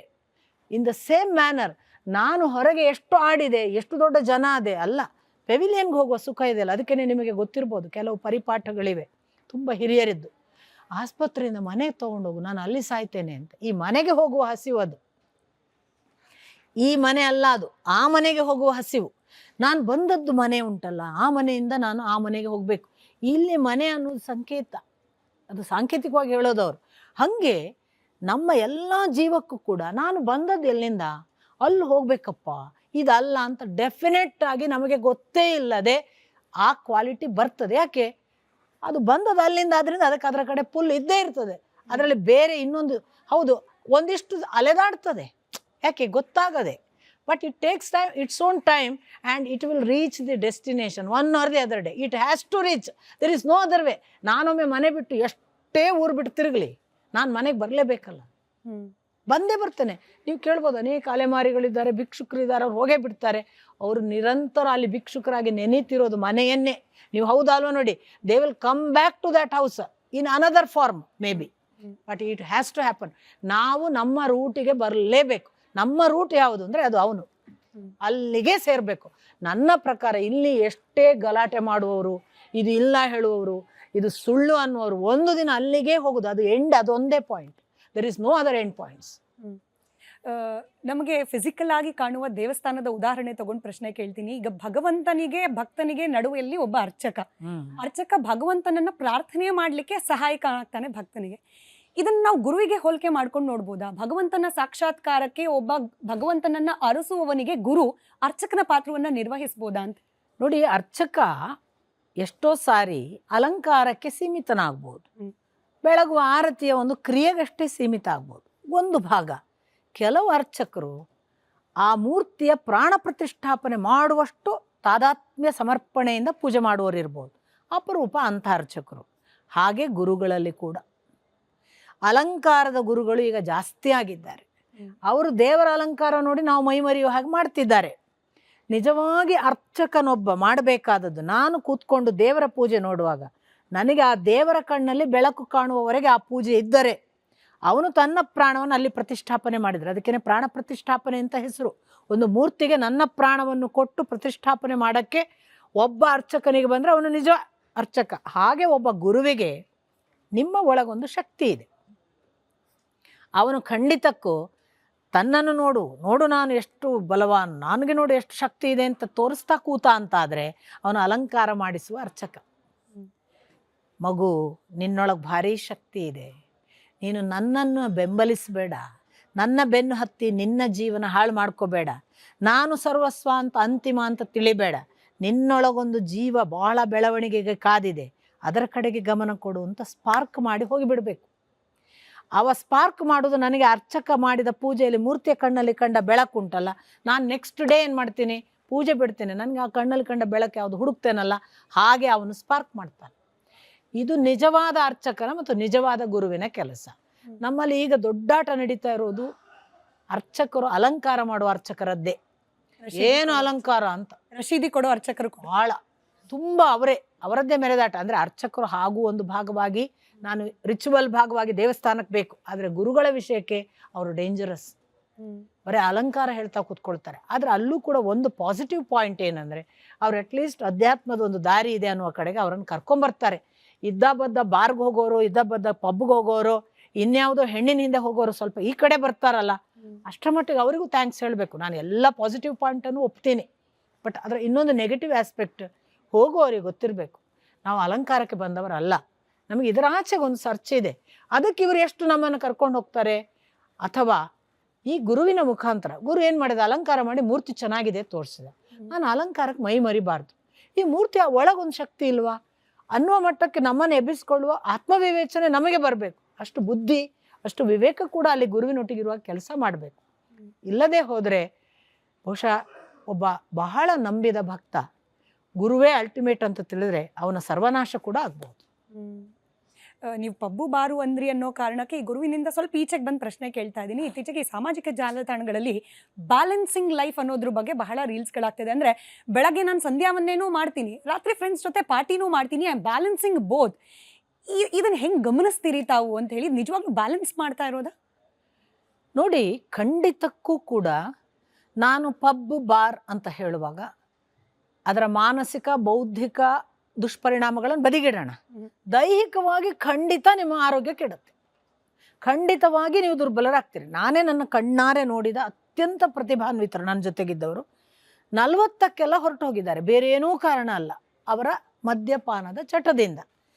ಇವರು ಭೌತಿಕವಾಗಿ ಬೌದ್ಧಿಕವಾಗಿ ಕೂತ್ರೆ ಎಷ್ಟು ವಿಶೇಷ ಹೊಳಹುಗಳು, ಏನು ಪ್ರತಿಭಾನ್ವಿತರು. ಹೋಯ್ತಲ್ಲ ಕೊಚ್ಚಿ. ದೇಹದ ಆರೋಗ್ಯ ನನ್ನ ಬೌದ್ಧಿಕ ಮ್ಯಾನಿಫೆಸ್ಟೇಷನ್ಗೆ ಇರುವ ಬಹಳ ಅದ್ಭುತವಾದ ಸಾಧನ. ಯಾವಾಗಿನವರೆಗೆ ದೈಹಿಕವಾದ ಒಂದು ಸಂಯಮ ನಿಯಮ ಅಂತ ಯಾವುದನ್ನು ಯಮ ನಿಯಮ ಸಂಯಮ ಅಂತ ಯಾವ ಆಸನ ಯೋಗಗಳು ಹೇಳ್ತವೆ, ಅದನ್ನು ಸಾಧಿಸದೇ ಇದ್ದರೆ ನೀವು ಎಷ್ಟೇ ಬುದ್ಧಿವಂತರಿರಿ, ಎಷ್ಟು ನಾನು ಹೆಸರು ಹೇಳಿದರೆ ಪಾಪ ಅವ್ರು ಕುಡಿದು ಸತ್ರು ಅಂತ ಹೆಸರು ಹೇಳಿದಾಗ ನಿಮಗೆ ನೆನಪಿಗೆ ಬಂದರೆ ಒಳ್ಳೆಯದು. ಎಂತೆಂಥ ವಿದ್ವಾಂಸರು, ಎಷ್ಟೆಷ್ಟು ಟ್ಯಾಲೆಂಟೆಡ್ ರೈಟರ್ಸ್, ಅದ್ಭುತ ವಿಮರ್ಶಕರು ಅವರು ಇದ್ದಿದ್ರೆ ಇವತ್ತು ಎಂಥ ಒಳ್ಳೆಯ ವಿಮರ್ಶಕರಾಗ್ಬೋದಿತ್ತು, ಎಂಥ ಒಳ್ಳೆಯ ಕಾದಂಬರಿಕಾರ ಆಗಬಹುದಿತ್ತು ಅನ್ನುವವರೆಲ್ಲ ಕೇವಲ 38-40ಕ್ಕೆ ಹೋಗಿದ್ದಾರೆ. ಬೇರೆ ಏನೂ ಕಾರಣ ಅಲ್ಲ, ಸಹಜ ಆರೋಗ್ಯ ಕೆಟ್ಟು ಹೋಗಿದ್ರೆ ನಾನು ಅವರ ಹೆಸರನ್ನು ಉಲ್ಲೇಖ ಮಾಡ್ತಿರಲಿಲ್ಲ. ಅವ್ರು ಹೋದದ್ದೇ ಕುಡಿತದಿಂದ. ನಾವು ಆವಾಗ ಅದನ್ನು ಹೇಗೆ ಬ್ಯಾಲೆನ್ಸ್ ಅಂತ ಹೇಳೋದು? ನೀವು ಇವಾಗ ಸಂಧ್ಯಾ ವಂದನೆ ಮಾಡಿದವನ ಜೀವನ ಹಾಳಾಗಿದೆ ಅಂತ ಒಂದು ಉದಾಹರಣೆ ಕೊಡಿ. ನಾನು ಆಗ ಅದನ್ನು ಅದು ಹೌದು ಇದರ ಹಾಗೆ ಕೆಟ್ಟದು ಅಂತ ಹೇಳ್ತಿದ್ದೆ. ನನಗೆ ಸಂಧ್ಯಾ ವಂದನೆ ಮಾಡಿದವನೋ ದೇವರ ನಾಮಜಪ ಮಾಡಿದವನೋ ಅವನು ಕೆಟ್ಟದ್ದು ನನಗೆ ಗೊತ್ತಿಲ್ಲ. ಅವನ ಆರೋಗ್ಯ ಕೆಟ್ಟದ್ದು. ಅವನ ಆರೋಗ್ಯ ಕೆಟ್ಟಿದ್ರೆ ಇನ್ನಿತರ ಚಟಗಳಿಂದ ಕೆಟ್ಟಿದೆ. ಅವನ ಆರೋಗ್ಯ ಸುಧಾರಿಸಿದ್ರೆ ಅಂಥ ಮಂತ್ರ ಜಪಗಳಿಂದ ನಾಮಜಪಗಳಿಂದ ಅಂಥ ಕ್ರಿಯೆಗಳಿಂದ ಉದ್ಧಾರ ಆಗಿದೆ. ಹಾಗಾಗಿ ಬ್ಯಾಲೆನ್ಸ್ ಮಾಡ್ತೇನೆ ಅಂತ ಹೇಳೋದಿದೆಯಲ್ಲ, ಒಂದು ದೊಡ್ಡ ಸಾಮಾಜಿಕ ಮೋಸ. ಯಾಕೆ ಅಂದರೆ ಅವ್ರಿಗೆ ಇಬ್ಬರು ಬೇಕು. ಅವರಿಗೆ ದುಷ್ಟರ ಚಟವೂ ಬೇಕು, ಸ್ವಲ್ಪ ತಮ್ಮ ಬಗ್ಗೆ ಭಯ ಬಂದಾಗ ಕಾಪಾಡಲಿಕ್ಕೆ ಒಂದು ದೇವರ ಆಸರೆ ಬೇಕು. ಅಂಥವರು ಬದುಕದೇ ಇರುವುದು ವಾಸಿ. ಪ್ರಾಮಾಣಿಕವಾಗಿ ಹೇಳೋದು ನಾನು, ಅಂಥವರು ಎಡಬಿಡಂಗಿತನದಿಂದ ಬದುಕದೇ ಇರೋದು ವಾಸಿ. ನೀವು ಪಬ್ ಹೇಳ್ತೀವಿ ನಾವು, ಅಥವಾ ಬಾರ್ ಹೇಳಿದ್ವಿ, ಇನ್ನೇನೋ ಹೇಳಿದ್ವಿ. ಎಷ್ಟು ಜನ ಡ್ರಗ್ ಎಡಿಕ್ಟ್ಸ್. ನನಗೆ ಈಗಲೂ ಹೇಳಲಿಕ್ಕೆ ಬೇಸರ ಆಗುತ್ತೆ. ಅತ್ಯಂತ ದೊಡ್ಡ ದೊಡ್ಡ ಸಂಗೀತ ಕಲಾವಿದರು ಒಂದು ಇಂಜೆಕ್ಷನ್ ಚುಚ್ಚದೆ ಹಾಡಲ್ಲ ಇವತ್ತು. ಎಲ್ಲಿಗೆ ಬಂತು ನಮ್ಮ? ಯಾಕೆಂದರೆ ನಮ್ಮ ಇಡೀ ಅಧ್ಯಾತ್ಮ ಪರಂಪರೆ ಶಾಸ್ತ್ರ ಹೇಳೋದು ದೇವಲೋಕದ ಗಂಧರ್ವರು ಯಾವುದೋ ಶಾಪದಿಂದ ಇಲ್ಲಿಗೆ ಬಂದದ್ದು ಅಂತ. ಆ ಗಂಧರ್ವರೇ ಕಲಾವಿದರು. ಇದು ಶಾಸ್ತ್ರ ಸ್ಪಷ್ಟವಾಗಿ ಹೇಳುತ್ತೆ.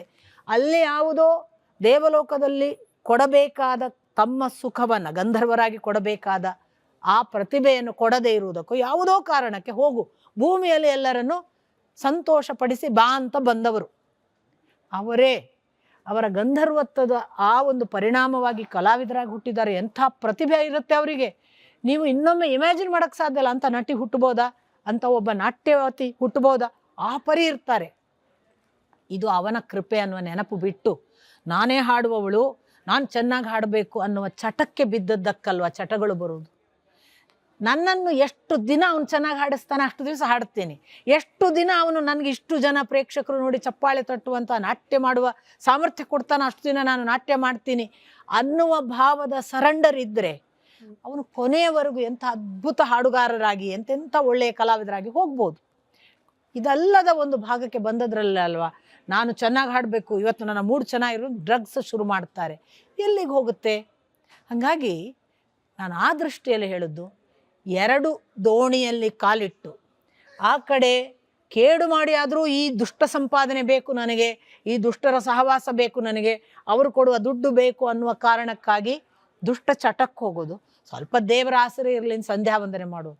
ಇಂಥ ಮೋಸದ ಬದುಕಿಗಿಂತ ಸಾವು ವಾಸಿ ಅನಿಸುತ್ತೆ. ಆಯ್ತು, ನನಗೆ ದುಶ್ಚಟಗಳಿಲ್ಲ, ದುರಭ್ಯಾಸಗಳಿಲ್ಲ, ದುಷ್ಟರ ಸಹವಾಸ ಇಲ್ಲ, ಆದರೆ ನಾನು ಮೆಟೀರಿಯಲಿಸ್ಟಿಕ್.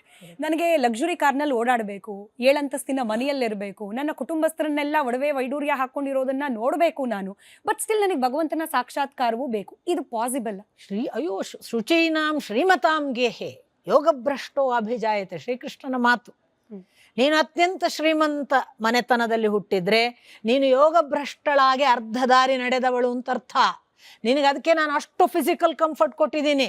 ಫಿಸಿಕಲ್ ಕಂಫರ್ಟ್ಗಾಗಿ ನೀನು ಟೈಮ್ ವೇಸ್ಟ್ ಮಾಡಬೇಡ. ಫಿಸಿಕಲ್ ಕಂಫರ್ಟ್ಗಾಗಿ ಅಯ್ಯೋ ನಂಗೆ ಇವತ್ತು ದುಡಿಬೇಕು ಹೋಗಬೇಡ. ಯಾಕೆ? I have given you everything, come to me. Next ಸ್ಟೆಪ್ಪಿಗೆ ಬರುವುದಕ್ಕೋಸ್ಕರ ನಿಂಗೆ ಅಷ್ಟು ವ್ಯವಸ್ಥೆ. ಹಾಗಾಗಿ ಶ್ರೀಮಂತರಿಗೆ ದೇವರಿಲ್ಲ ಅಂತ ಇಲ್ಲ. ಕಂಫರ್ಟನ್ನು ಅನುಭವಿಸಿದವರು ದೇವರಿಂದ ದೂರ ಅಂತ ಖಂಡಿತ ಕೃಷ್ಣನ ಮಾತಿಗೆ ವಿರುದ್ಧ ಆಗುತ್ತದು. ನಿನ್ನನ್ನು ಯಾಕೆ ಶ್ರೀಮತ ಅನ್ನೋದಕ್ಕೆ ಬೇರೆ ಬೇರೆ ಅರ್ಥಗಳಿವೆ. ನಾನು ಒಂದು ಅರ್ಥ ಹೇಳಿದ್ದು ಶ್ರೀಮಂತರು ಅಂತ. ಶ್ರೀಮಂತರು ಅನ್ನೋದು ಬೌದ್ಧಿಕ ಶ್ರೀಮಂತಿಕೆ, ಜ್ಞಾನಿಗಳ ಮನೆ, ಅಥವಾ ಅದು ಹಾಗೂ ತಗೋಬೋದು. ಅದಲ್ಲದೆಯೂ ಈ ಅರ್ಥವೂ ಇದೆ. ನಿನಗೆ ಇಷ್ಟು ಯಾಕೆ ಫಿಸಿಕಲ್ ಕಂಫರ್ಟ್ ಕೊಟ್ಟಿದ್ದೇನೆ ಅಂದರೆ, ಎಷ್ಟೋ ಪಾಪ ಒಬ್ಬ ಬಡವ ಊಟಕ್ಕಾಗಿ ದುಡಿತಿರ್ತಾನೆ, ಅವನು ಹೇಗೆ ದೇವರನ್ನು ನೆನೆಯೋದು? ನಿನಗೆ ಯಾಕೆ ಇದೆಲ್ಲ ವ್ಯವಸ್ಥೆ ಮಾಡಿದ್ದೇನೆ ಅಂದರೆ, don't waste your time for all these materialistic issues. ನಿನಗೆ ಇದರ ಆಚೆಗೆ ಬರಲಿಕ್ಕೆ ನಾನು ನಿನಗೆ ಎಲ್ಲ ಫೆಸಿಲಿಟಿ ಕೊಟ್ಟಿದ್ದೇನೆ, ಕಮ್ ಟು ಮೀ ಅನ್ನೋದೇ ಅರ್ಥ. ಅದಕ್ಕೇ ರಜನೀಶ್ ಅಷ್ಟು ರಿಚ್ ಇದ್ದ. ಆ್ಯಂಡ್ ಅವನು ಹೇಳ್ತಿದ್ದ, ನಾನು ರಿಚ್ ಯಾಕಿದ್ದೇನೆ ಅಂದರೆ ಅದು ನನ್ನ ಗಿಫ್ಟ್, ನನಗೆ ಭಗವಂತ ಕೊಟ್ಟಿದ್ದು. ಅವನಿಗೆ ಗೊತ್ತಿತ್ತು ಯೋಗ ಭ್ರಷ್ಟರು ಗಿಫ್ಟೆಡ್ ಆಗಿ ಆ ಥರ ರಿಚ್ ಆಗ್ತಾರೆ ಅಂತ. ಗೊತ್ತಿಲ್ಲದವರಿಗೆ ಅವನು ಶ್ರೀಮಂತರ ಹಾಗೆ ಕಾಣಕ್ಕೆ ಮಾಡಿದ. ಅದಕ್ಕೆ ಅವನಷ್ಟು ಅದು ರೋಲ್ಸ್ ರಾಯ್ಸ್ ಕಾರೆಲ್ಲ ಅದು ಡೆಫಿನೆಟ್ಲಿ ಅವನಿಗೆ ಗಿಫ್ಟ್. ಅವನೆಲ್ಲೂ ಪರ್ಚೇಸ್ ಮಾಡಿಲ್ಲ. ಅವ ಅದನ್ನು ಎಂಜಾಯ್ ಮಾಡ್ತಿದ್ದ. 40 ಕಾರು ಉಂಟಾ? 40. ಯಾಕೆ? ಅವನು ಹೇಳ್ತಿದ್ದ, ನನ್ನನ್ನು ನಾನು ಮಾಡಿದ ಯಾವುದೋ ಸುಕೃತದ ಫಲಕ್ಕೆ ನಾನು ರಿಚ್ನೆಸ್ ಡಸಂಟ್ ಹ್ಯಾವ್ ಎನಿ ಒಂದು ವಿರೋಧವೋ ಅಪೋಸಿಷನೋ ಇಲ್ಲ ದೇವರೊಟ್ಟಿಗೆ. ನಾವು ತಿಳಿದ ಒಂದು ಪ್ರೀಕನ್ಸಿವ್ಡ್ ನೋಷನ್ ಏನಂದರೆ, ಕಷ್ಟದಲ್ಲಿದ್ದವರಿಗೆ ದೇವರು, ನಾಟ್ ಎಟ್ ಆಲ್. ಅತ್ಯಂತ ಶ್ರೀಮಂತ ಮನೆತನದ ರಾಜ ಬುದ್ಧ ಅಲ್ವಾ, ಸಕಲವೂ ಇತ್ತು. ರಾಜ ಮನೆತನದ ವೈಭವದ ನಾಳೆ ಉತ್ತರಾಧಿಕಾರಿ ಅವನು, ಸಿಂಹಾಸನ ಏರ್ಬೋದಿತ್ತು. ಅಂಥ ಎಲ್ಲ ಫಿಸಿಕಲ್ ಕಂಫರ್ಟ್ ಕೊಟ್ಟಾಗ ದೇವರ ಹತ್ರ ಹೋಗ್ಬೇಕು ಅನ್ಸೋದಿದೆಯಲ್ಲ, ಅದು ರಿಯಲ್ ಟ್ರುತ್. ಅದು ಖಂಡಿತ ಸಾಧ್ಯ ಇದೆ. ಇಲ್ಲಿ ವಿರೋಧಗಳೇ ಇಲ್ಲ, ನೀವು ಅದನ್ನು ಭಾವಿಸೋದೇ ಬೇಡ. ಆದರೆ ಇನ್ನೊಂದು ಇದೆ, ಇಷ್ಟೆಲ್ಲ ಶ್ರೀಮಂತನಿದ್ದವನು ನೋಡಿ, ಕುಡಿತದ ಚಟ ಇರಲ್ಲ, ಪಬ್ಗೆ ಹೋಗಲ್ಲ, ಡಾನ್ಸ್ ಗಿನ್ಸು ಬೆನ್ನು ಹತ್ಕೊಂಡು ಹೆಣ್ಣು ಇಲ್ಲ. ಹೆಣ್ಮಕ್ಳಿಗೆ ಹೇಳೋಣ, ಇಂಥ ಯಾವ ದುಶ್ಚಟ ಇಲ್ಲ. ಅದು ಶ್ರೀಮಂತರು ಇರ್ತಾರೆ, ಅವರಿಗೆ ಕಾಯಿಲೆಗಳು ಬರ್ತವೆ. ಯಾಕೆ ಬರ್ತವೆ? ಇಷ್ಟೆಲ್ಲ ಕೊಟ್ಟಾಗಲೂ ನೀನು ನನ್ನ ಕಡೆಗೆ ನೋಡಲ್ವಲ್ಲ ಅಂತ ಕೊಡ್ತಿರಬಹುದಾ? ಯೋಚಿಸ್ಬೇಕು ನಾವು. ಯಾಕೆ ಹೆಚ್ಚು ಕಾಯಿಲೆ? ನಾವು ಶ್ರೀಮಂತಿಕೆಯನ್ನು ಅಹಂಕಾರದ ಭಾಗ ಮಾಡಿಕೊಂಡು, ದರ್ಪದ ಭಾಗ ಮಾಡಿಕೊಂಡು, ಬೇರೆಯವರನ್ನು ಬಡವರು ಅಂತ ಕನಿಷ್ಠ ನೋಡಿಕೊಂಡು, ಸ್ವಲ್ಪ ದಾನಕ್ಕೆ ಇಟ್ಕೊಂಡು, ಇದು ನಾನು ಪಡೆದ ಬಾರಿ ನನ್ನ ಅಹಂಕಾರದ ಭಾಗ ಅಂತ ಭಾವಿಸೋದ್ರಿಂದ ಗೊತ್ತಿಲ್ಲ, ಅನೇಕ ಆಯಾಮಗಳಲ್ಲಿ ಯೋಚನೆ ಮಾಡಬೇಕು. ಒಬ್ಬ ಬಡವನಿಗೆ ಕಾಯಿಲೆ ಇಲ್ವಾ? ಇದೆ. ನಾನು ಶ್ರೀಮಂತರನ್ನೇ ಹೇಳಿದ ಕೂಡ ಅವರಿಗೆ ಎಲ್ಲ ಪ್ಯಾರಲಲ್ಲಿ ನೋಡಬೇಕು. ಬಟ್ ರೀಸನ್ಸ್ ನೋಡುವಾಗ ನೀವು ಹೇಳೋ ಫಿಸಿಕಲ್ ಕಂಫರ್ಟ್ ಇರುವವರೆಲ್ಲ ಬಹಳಷ್ಟು ಜನ ದೇವರನ್ನು ಮರೀತಾರೆ. ಅವ್ರ ಪೂಜೆಗೆ ಸೀಮಿತ, ಅವ್ರು ಯಾವುದೋ ಒಬ್ರಿಗೆ ಹೋಗಿ ದೊಡ್ಡ ಡೊನೇಷನ್ ಕೊಡೋದಕ್ಕೆ ಸೀಮಿತ ಮಾಡಿಬಿಡ್ತಾರೆ. ದೇವರ ದಾರಿ ನಡೆದವರು ಬುದ್ಧನ ಹಾಗೆ ಬಹಳ ಅಪರೂಪ. ಅದು ಆಗಬೇಕು. ಇರೋದು ಒಂದು ಜೀವನ. ಈ ಜೀವನದಲ್ಲೂ ನಾವು ಕೇವಲ ಭಗವಂತನ ಸಾಕ್ಷಾತ್ಕಾರ ಅಂತ ಇದ್ಬಿಟ್ರೆ, ನನ್ನ ಪಕ್ಕದಲ್ಲಿ ಇರೋರು ಚೆನ್ನಾಗಿ ಬದುಕ್ತಿದ್ದಾರೆ ನನಗಿಂತ. ನನ್ನ ಪಕ್ಕದಲ್ಲಿ ಇರೋರು ಈ ಜೀವನದ ಬೇರೆ ಬೇರೆ ರೀತಿಯ ಸುಖಗಳನ್ನು ಅನುಭವಿಸ್ತಾ ಇದ್ದಾರೆ. Why shouldn't I do it ಅನ್ನೋ ರೀತಿಯಲ್ಲೂ ಕೂಡ ಕೆಲವರಿಗೆ ಪ್ರಶ್ನೆ ಬಂದ್ಬಿಡುತ್ತೆ. ಬರುತ್ತೆ, ಸಹಜ ಅಲ್ಲ, ಮನುಷ್ಯ ಸಹಜ ಅಲ್ವಾ. ನನ್ಕಿಂತ ಚೆನ್ನಾಗಿ ಓದೋರ ನೋಡಿಕೊಳ್ಳೆ ನನಗೂ ಓದೋದನ್ನು ಬರಬೇಕಿತ್ತು, ನನ್ಕಿಂತ ಚೆನ್ನಾಗಿ ಮಾತಾಡೋರು ನೋಡಿದ್ರು ಓಹೋ ಅವ್ರಿಗಿಂತ ನಾನು ಚೆನ್ನಾಗಿ ಇಲ್ಲ, ಬರುತ್ತೆ. ಇದು ಮನುಷ್ಯ ಸಹಜ. ಮನುಷ್ಯನ ನಾನು ನಿಮ್ಗೆ ಆಗಲೇ ಹೇಳಿದೆ, ಬೀಯಿಂಗ್ನ ಕ್ವಾಲಿಟಿ ಇವಾಲ್ವ್ ಆಗೋದು, evolve in all aspects. Need not be ಭಗವಂತನ ಕಡೆಗೆ ಮಾತ್ರ ಅಲ್ಲ, ನಾನು ಇರುವುದಕ್ಕಿಂತ ಬೆಟರ್ ಆಗಬೇಕು ಅನ್ನೋದು ಬೀಯಿಂಗಿನ ಹಸಿವು. ಸೊ ಅದು ಇರುವುದಕ್ಕಿಂತ ಬೆಟರ್ ಆಗಲಿಕ್ಕೆ ಬಂದಿದೆ. ನಾನು ನಿನ್ನೆ ಒಂದು ಗೋಡೌನ್ನ ಪ್ರಾಡಕ್ಟ್, ಇವತ್ತೊಂದು ಬೆಸ್ಟ್ ಕಮಾಡಿಟಿ, ನಾಳೆ ಮಾರ್ಕೆಟ್ನಲ್ಲಿ ಬರುವಂಥ ಒಂದು ಪ್ರಾಡಕ್ಟ್ ಆಗಬೇಕು. ಅದು ನಮ್ಮ ಜೀವದ ಹಸಿವು. ಇವತ್ತು ಇದ್ದಷ್ಟೇ ನಾನು ಇರುವುದು, ನಾಳೆ ಸಾಯುವವರೆಗೂ ಅಂತಾರೆ ಯಾಕೆ ಹುಟ್ಟಬೇಕು? ಮನುಷ್ಯನ ಫಾರ್ಮಲ್ಲಿ ಬಂದಿದ್ದೆ ಇವಾಲ್ವ್ ಆಗಲಿಕ್ಕೆ. ಸೊ ಇದೆಲ್ಲ ನ್ಯಾಚುರಲ್ ಹಸಿವುಗಳು. ಅವ್ರಿಗಿಂತ ನಾನು ಯಾಕೆ ಕಮ್ಮಿ, ಇವ್ರಿಗಿಂತ ನಾನು ಬಟ್ ಅದು ಎಲ್ಲಿಗಿರಬೇಕು? ಮತ್ಸರಕ್ಕೆ ಹೋದರೆ ನಿಮ್ಮ ನಾಶ. ಅವ್ರು ನನಗಿಂತ ಚೆನ್ನಾಗಿದ್ದಾರೆ, ನನಗೆ ಯಾಕಿಲ್ಲ ಅನ್ನುವಾಗ ನನ್ನೊಳಗೆ ಮತ್ಸರ ಆದರೆ, ಮತ್ಸರಕ್ಕೆ ಕನ್ನಡದ ಶಬ್ದ ಹೊಟ್ಟೆ ಕಿಚ್ಚು ಅಂತ. ಕಿಚ್ಚು ಯಾರನ್ನು ಸುಡೋದು? ನನ್ನ ಹೊಟ್ಟೆಯಲ್ಲೇ ಇರೋದ್ರಿಂದ ನನ್ನನ್ನೇ ಸುಡೋದು. ಅದಕ್ಕೆ ಕೃಷ್ಣ ಪದೇ ಪದೇ ಹೇಳಿದ, ಅನಸೂಯನಾಗು ಅಂತ. ಅನಸೂಯ ಅಂದರೆ ಏನರ್ಥ? ಅನಸೂಯ ಅನ್ನೋದಕ್ಕೆ ಧ್ರುವನ ಕಾಂಟೆಕ್ಸ್ನಲ್ಲಿ ಒಂದು ಕಡೆ ಭಾಗವತ ವಿವರಣೆ ಕೊಡುತ್ತೆ. ಏನು ಅನಸೂಯ ಅಂದರೆ, ಈಗ ನೀವು ನನಗಿಂತ ದೊಡ್ಡವರಿದ್ರೆ ಅಂತ ಇಟ್ಕೊಳ್ಳೋಣ. ನನಗೆ ನಿಮ್ಮ ದೊಡ್ಡಸ್ತಿಕೆಯನ್ನು ದೊಡ್ಡ ರೀತಿಯನ್ನು ನೋಡಿ ಗೌರವ ಬಂದ್ಬಿಟ್ಟು ದೇವರೇ ಅವರ ಸಂಘ ಕೊಡು ಅಂತ ಅಪೇಕ್ಷೆ ಪಡುವ ಭಾವ ಬರಬೇಕು. ಇದು ಒಂದನೆಯದು ಗುಣ. ಸಪೋಸ್ ನನಗೆ ನಿಮಗೆ ಒಂದೇ ಏಜ್, ನೀವು ನನಗಿಂತ ತುಂಬ ಬೆಳೆದು ಬಿಟ್ಟಿದ್ರಿ, ನಾನು ಬೆಳೀಲಿಲ್ಲ, ನನಗೆ ಬೆಳೀಲಿಕ್ಕಾಗಲಿಲ್ಲ, ಅವರು ನನ್ನ ಸ್ನೇಹಿತರಾಗಲಿ ಅಂತ ಮಿತ್ರತ್ವ ಅಪೇಕ್ಷೆ ಪಡಬೇಕಂತೆ. ಇದು ಎರಡನೇ ಕ್ವಾಲಿಟಿ. ಸಪೋಸ್ ನೀವು ನನಗಿಂತ ಚಿಕ್ಕವರು, ನೀವು ಇವಾಲ್ವ್ ಆಗಿಯೇ ಇರಲಿಲ್ಲ, ನಿಮಗೆ ನಾನು ಹೇಳೋ ಯಾವ ಮಾತು ಅರ್ಥ ಆಗದ ಪ್ರಾಥಮಿಕ ಸ್ಥಿತಿಯಲ್ಲಿದ್ರಿ, ಆಗ ನನಗೆ ನಿಮ್ಮ ಬಗ್ಗೆ ಕಂಪ್ಯಾಷನೇಟ್ ಆದ ಪ್ರೀತಿ ಬರಬೇಕಂತೆ. ಛೇ, ಈ ಮಗುನೂ ಬೆಳಿಬೇಕು, ಇದು ಯಾಕೆ ಕಮ್ಮಿ ಮಟ್ಟದಲ್ಲಿ ಯೋಚನೆ ಮಾಡಿ. ಈ 3 ಗುಣಗಳಿದ್ದರೆ ಮತ್ಸರ ಇಲ್ಲ ಅಂತ ಅರ್ಥ. ಇದು ನಾವು ಗೇಜ್ ಮಾಡಿ ನೋಡಬೇಕು. ನಂಗೆ ಅವನ ಬಗ್ಗೆ ನಾನು ಹೇಳುವಾಗ ಹೊಟ್ಟೆ ಕಿಚ್ಚಾಗ್ತಾ ಉಂಟಾ, ಅವನು ದೊಡ್ಡವನಿದ್ದಾನೆ ನಾನಿಲ್ಲ ಅನ್ನೋ. ಒಂದು ವೇಳೆ ಅವನು ದೊಡ್ಡವನಿದ್ದದ್ದು ನನಗೆ ಹೊಟ್ಟೆ ಕಿಚ್ಚಾಗ್ತಿದ್ರೆ ಇದು ಒಳ್ಳೆಯದಲ್ಲ. ಅವನಂತೆ ದೊಡ್ಡವರಾಗುವ ಹಾಗೆ ನನಗೆ ಅವರ ಕೃಪೆ ಆಗಲಿ, ಅವರ ಸತ್ಸಂಗ ಸಿಗಲಿ ಅನ್ನಿಸ್ತಿದ್ರೆ ಎಸ್, ಹೀಗೆ ಗೇಜ್ ಮಾಡಿ ನೋಡಿಕೊಂಡ್ರೆ ಈ ಕ್ವಾಲಿಟಿ ಉಂಟಲ್ಲ ತಪ್ಪಲ್ಲ, ಅದು ಬೆಳವಣಿಗೆಗೆ ಸಹಕಾರಿ. ನಾನು ಮತ್ತೊಮ್ಮೆ ಗುರುವಿನ ಬುಡಕ್ಕೇನೆ ಬರ್ತೀನಿ. ಈ ಗುಣಗಳನ್ನು ಬೆಳೆಸ್ಕೊಳ್ಳಿಕ್ಕೆ ನಿಜವಾದ ಗುರುವನ್ನ ಹುಡುಕೋ ಅವಶ್ಯಕತೆ ಎಷ್ಟಿದೆ ಅಂತ ಹೇಳಿ. ಗುರುವೇ ಇಲ್ದಲೆ ಈ ಸ್ಥಿತಿಗೆ ಹೋಗ್ಲಿಕ್ಕೆ ಬಹುತೇಕರಿಗೆ ಸಾಧ್ಯ ಆಗೋದಿಲ್ವೇನು? ಹಿಂಗಾಗಿ ಇಡೀ ಅಧ್ಯಾತ್ಮದಲ್ಲಿ ಗುರುವಿಲ್ಲದವರಲ್ಲಿ ಇಷ್ಟೇ ಇರುವುದು. ಕನಕದಾಸರಿಗೆ ಗುರುವಿಲ್ಲ, ಅವರಿಗೊಂದು ಮಾಂಡಳಿಕರಾಗಿದ್ರು, ಯುದ್ಧ ಮಾಡ್ತಿದ್ರು, ಅನ್ಕಾನ್ಷಿಯಸ್ ಆದರೂ ಬಿದ್ದು ಏಳುವಾಗ ಬದಲು. ರಮಣರಿಗೆ ಗುರು ಇಲ್ಲ, SLC ಪರೀಕ್ಷೆ ಬರಿಬೇಕು, ಹುಡುಗನೊಳಗೊಂದು ತೀವ್ರ ಹಸಿವು, ನನಗೆ ಒಂದು ಎದೆನೋವು ಆಗ್ತಿದೆ, ನಾನು ಹೋಗಿಬಿಡಬೇಕು, ಏನು ಈ ಎದೆನೋವು ನೋಡಬೇಕು, ಎದೆನೋವು ಆದರೆ ನಾನು ಸಾಯ್ತೇನಾ, ಸಾಯುದವ್ರು ಯಾರು ಸಾಯ್ತಾರೆ ನೋಡಬೇಕು, ಹೊರಟು. ಯಾರಿದ್ರು ರಮಣರಿಗೆ ಗುರು? ಶ್ರೀ ಅರಬಿಂದೋಗೆ ನನಗೆ ಗೊತ್ತಿರುವ ಹಾಗೆ ಗುರು ಇಲ್ಲ. ಜೈಲಿನಲ್ಲಿ ಒಂದಿನ ಕೃಷ್ಣ ದರ್ಶನ ಆಗ್ಬಿಡುತ್ತೆ, ಅವ್ರು ಬದಲಾಗ್ತಾರೆ. ಗುರುಗಳಿಲ್ಲದೆ ದೊಡ್ಡವರಾದವರೇ ಇರುವುದು. ಸ್ವತಃ ಕೃಷ್ಣ ಹೇಳಿದ ಅಂತ ನಾನು ನಿಮ್ಗೆ ಹೇಳಿದೆ, ಗುರುವಿಲ್ಲ ಅಂತರಾತ್ಮನೇ ಗುರು ಅಂತ ಉದ್ಧವನಿಗೆ. ಗುರು ಕೆಲವೊಮ್ಮೆ ಅದು ಹೌದು ಅಪರೂಪಕ್ಕೆ ಪ್ರತ್ಯಕ್ಷ ದರ್ಶನ ಕೊಡ್ತಾನೆ, ಅದು ತುಂಬ ಬ್ಲೆಸ್ಡ್ ಇರುವವರಿಗೆ ಅಂತ ಒಂದು ಉಲ್ಲೇಖವೂ ಇದೆ, ಅಪರೂಪಕ್ಕೆ ಅಂತ. ಹಾಗಂತ ಗುರು ಇಲ್ಲದವರು ಉದ್ಧಾರ ಆಗೋದಿಲ್ಲ ಅಂತ ಎಲ್ಲೂ ಇಲ್ಲ. ಗುರು ಬಂದು ಅಪರೂಪಕ್ಕೆ ದರ್ಶನ ಕೊಟ್ಟು ತಾನೇ ಕರ್ಕೊಂಡು ಹೋಗ್ತಾನೆ. ಅದು ಕೆಲವರಿಗೆ ಅದು ಪರೋಕ್ಷ ಮತ್ತು ಪ್ರತ್ಯಕ್ಷ ಅನುಗ್ರಹ ಅಂತ ಅಭಿನವ ಗುಪ್ತ 2 ವಿವರಣೆ. ಪ್ರತ್ಯಕ್ಷ ಅನುಗ್ರಹದಲ್ಲಿ ಗುರು, ಪರೋಕ್ಷ ಅನುಗ್ರಹದಲ್ಲಿ ನಾನು ಹೇಳಿದಂಥ ಕನಕದಾಸರು, ಅವರಿಗೂ ಅನುಗ್ರಹ ಆಗಿದೆ ಬಟ್ ಪರೋಕ್ಷವಾಗಿ. ಹಾಗಾಗಿ ಪರೋಕ್ಷ ಅನುಗ್ರಹ ಅಂತ ಇದೆ ಅಮ್ಮ, ಗುರುವಿನಿಂದಲೇ ಆಗ್ತದೆ ಅಂತ ಏನೂ ಇಲ್ಲ. ಮತ್ತು ಗುರುವಿನ ಗುಲಾಮನಾಗದೆ ಆ ಮಾತು ಇದೆಯಲ್ಲ, ಹೌದು, ನೀನು ಯಾರನ್ನೇ ಪರೋಕ್ಷ ಅನುಗ್ರಹವೇ ಆಗಲಿ, ಕನಕದಾಸರಿಗೆ ಅವನು ಎಷ್ಟು ದೊಡ್ಡವನಾಗಿ ಬಿಟ್ಟ, ಪರೋಕ್ಷ ಅನುಗ್ರಹದಿಂದಲೇ ಅವರಿಗೆ ಅಷ್ಟು ಭಕ್ತರಾದದ್ದವರು, ಅವರು ಗುಲಾಮನೇ ಆದರು ಅವನ ಮುಂದೆ. ಶರಣಾಗತತ್ವದ ಕಟ್ಟಕಡೆ ಸ್ಥಿತಿಗೆ ಬರಲೇಬೇಕು ಅವನ ಮುಂದೆ. ನಾವು ಗುಲಾಮರೇ ಆಗಬೇಕು. ಈ ಗುಲಾಮತ್ವ ಈಗಿನ ಪರಿಭಾಷೆಯ ಶೋಷಣೆ ಅಲ್ಲ, ಅದೊಂದು ಬ್ಯೂಟಿಫುಲ್ ಆದ, ನನಗೆ ಅವನನ್ನು ಬಿಟ್ಟಿರ್ಲಿಕ್ಕಾಗಲ್ಲಪ್ಪ, ಅವನು ಎಲ್ಲಾರು ಹಾಕಲಿ ಅನ್ನುವ ಒಂದು ಯಾರ ಒತ್ತಾಯವಿಲ್ಲದೆ ಬರುವ ಸ್ವಯಂ ಸಮರ್ಪಣೆ. ಅಲ್ಲಿ ಯಾರ ಒತ್ತಾಯ ಇಲ್ಲ. ನೀವು ಹೇಳುವ ಶೋಷಣೆಯಲ್ಲಿ ಯಾರದ್ದು ಒತ್ತಾಯದ ಸರೆಂಡರ್ ಇರುತ್ತೆ. ಇದು ಒತ್ತಾಯವೇ ಅಲ್ಲ, ಯು ಬಿಕಮ್ ದ್ಯಾಟ್ ಅಷ್ಟೇ ಆಟೋಮ್ಯಾಟಿಕಲಿ. ಆ ಗುಲಾಮತ್ವ ಖಂಡಿತ ಇರಬೇಕು. ಅವನೇ ದೊಡ್ಡವ, ನಾನಲ್ಲ, ನಾನು ಅವನ ಕಾಲಿನ ಕಸ. ಅವನು ಒಂದು ದಿವಸ ನನ್ನನ್ನು ಒದ್ರೆ ನಾನಿಲ್ಲ, ಅವನು ಇಟ್ಟಷ್ಟು ದಿನ ನಾನು ನಡೀತೇನೆ, ಅವನು ಹೇಳಿದಷ್ಟು ದಿನ ನಾನು ಮಾತಾಡ್ತೇನೆ, ಅವನು ಒಂದು ದಿನ ನಿಲ್ಲಿಸಿದರೆ ನನಗೆ ಎಷ್ಟು ಹೊತ್ತು ನನ್ನ ಸಾವಿಗೆ. ಈ ಎಚ್ಚರವೇ ಗುರುವಿನ ಗುಲಾಮನಾಗುವ ತನಕ ಅನ್ನುವ ಮಾತಿನ ಅರ್ಥ.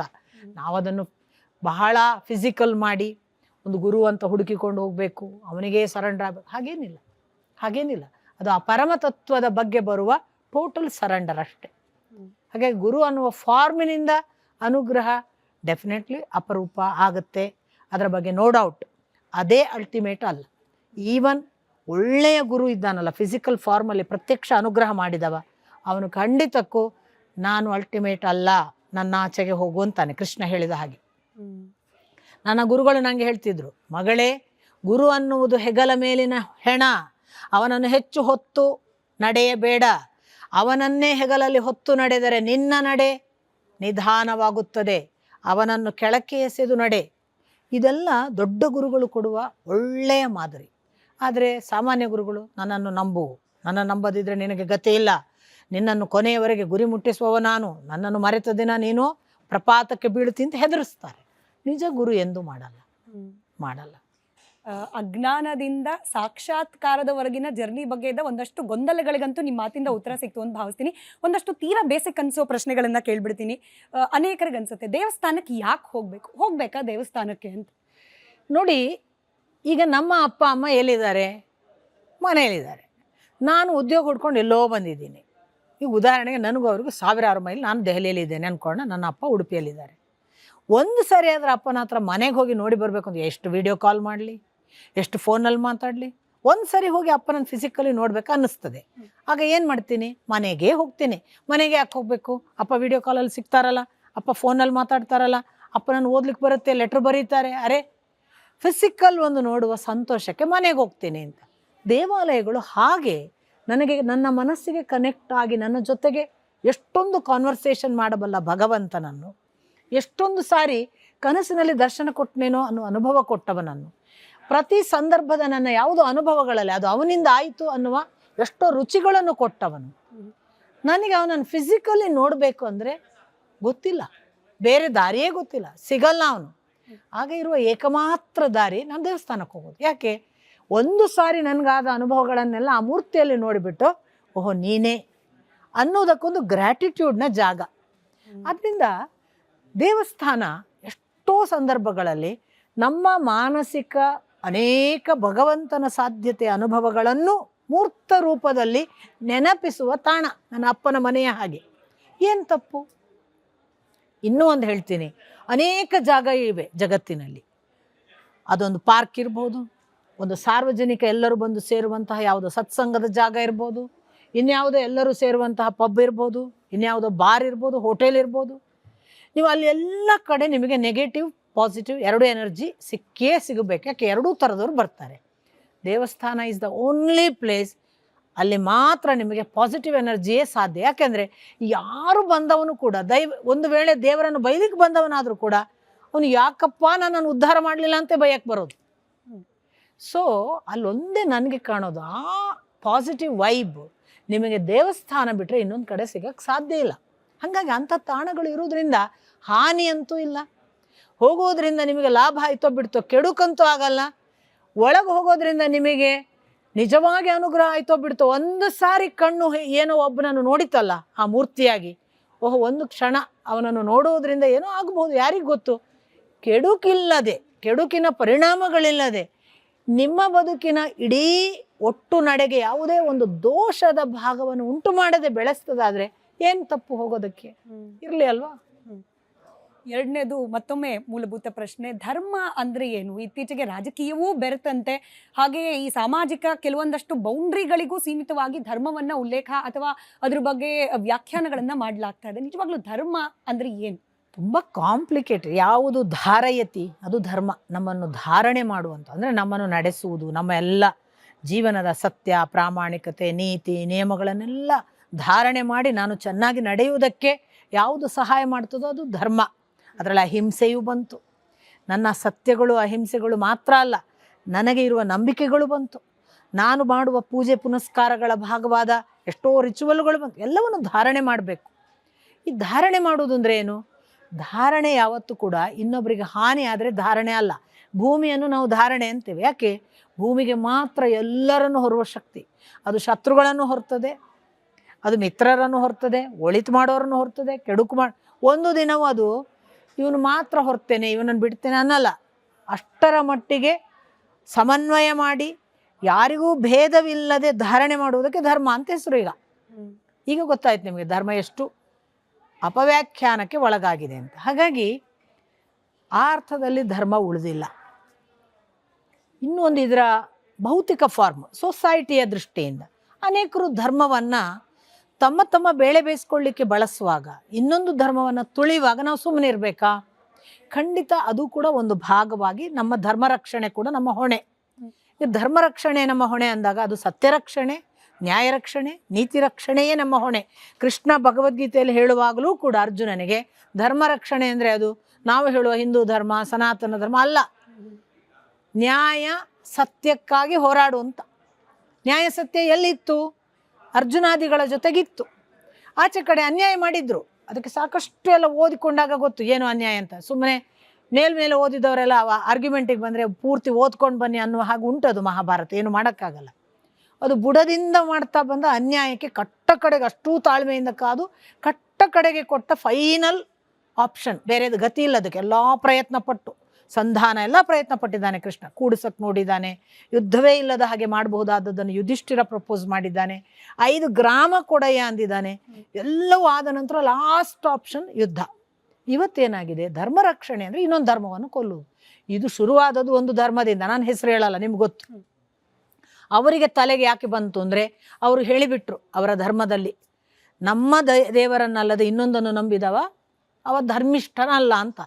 ಆ ತಪ್ಪು ತಿಳುವಳಿಕೆ ಅನುಯಾಯಿಗಳಿಂದ ಏನು ಬೆಳೀತು, ಅವ್ರು ಏನು ಮಾಡಿದ್ರು, ಯಾವ ಧರ್ಮವನ್ನು ನಮ್ಮ ಧರ್ಮದ ದೇವರನ್ನು ನಂಬೋದಿಲ್ಲ ಅವನು ಬದುಕಬಾರ್ದು, ಅವನು ಕೊಲ್ಲಬೇಕು. ಇಲ್ಲಿಂದ ಶುರುವಾದದ್ದು. ಇವತ್ತು ಅವರ ಧರ್ಮಸ್ಥಾಪನೆಗೆ ಇನ್ನೊಬ್ಬರನ್ನು ಕೊಲ್ಲುವುದೇ ಧರ್ಮ ಅನ್ನುವ ಒಂದು ದುಷ್ಟ ಚಟ ಬೆಳೀತು. ಅದು ದುರಂತ. ನನಗೆ ಬೇಸರ ಆಗೋದು ಅದನ್ನು ನೋಡಿ.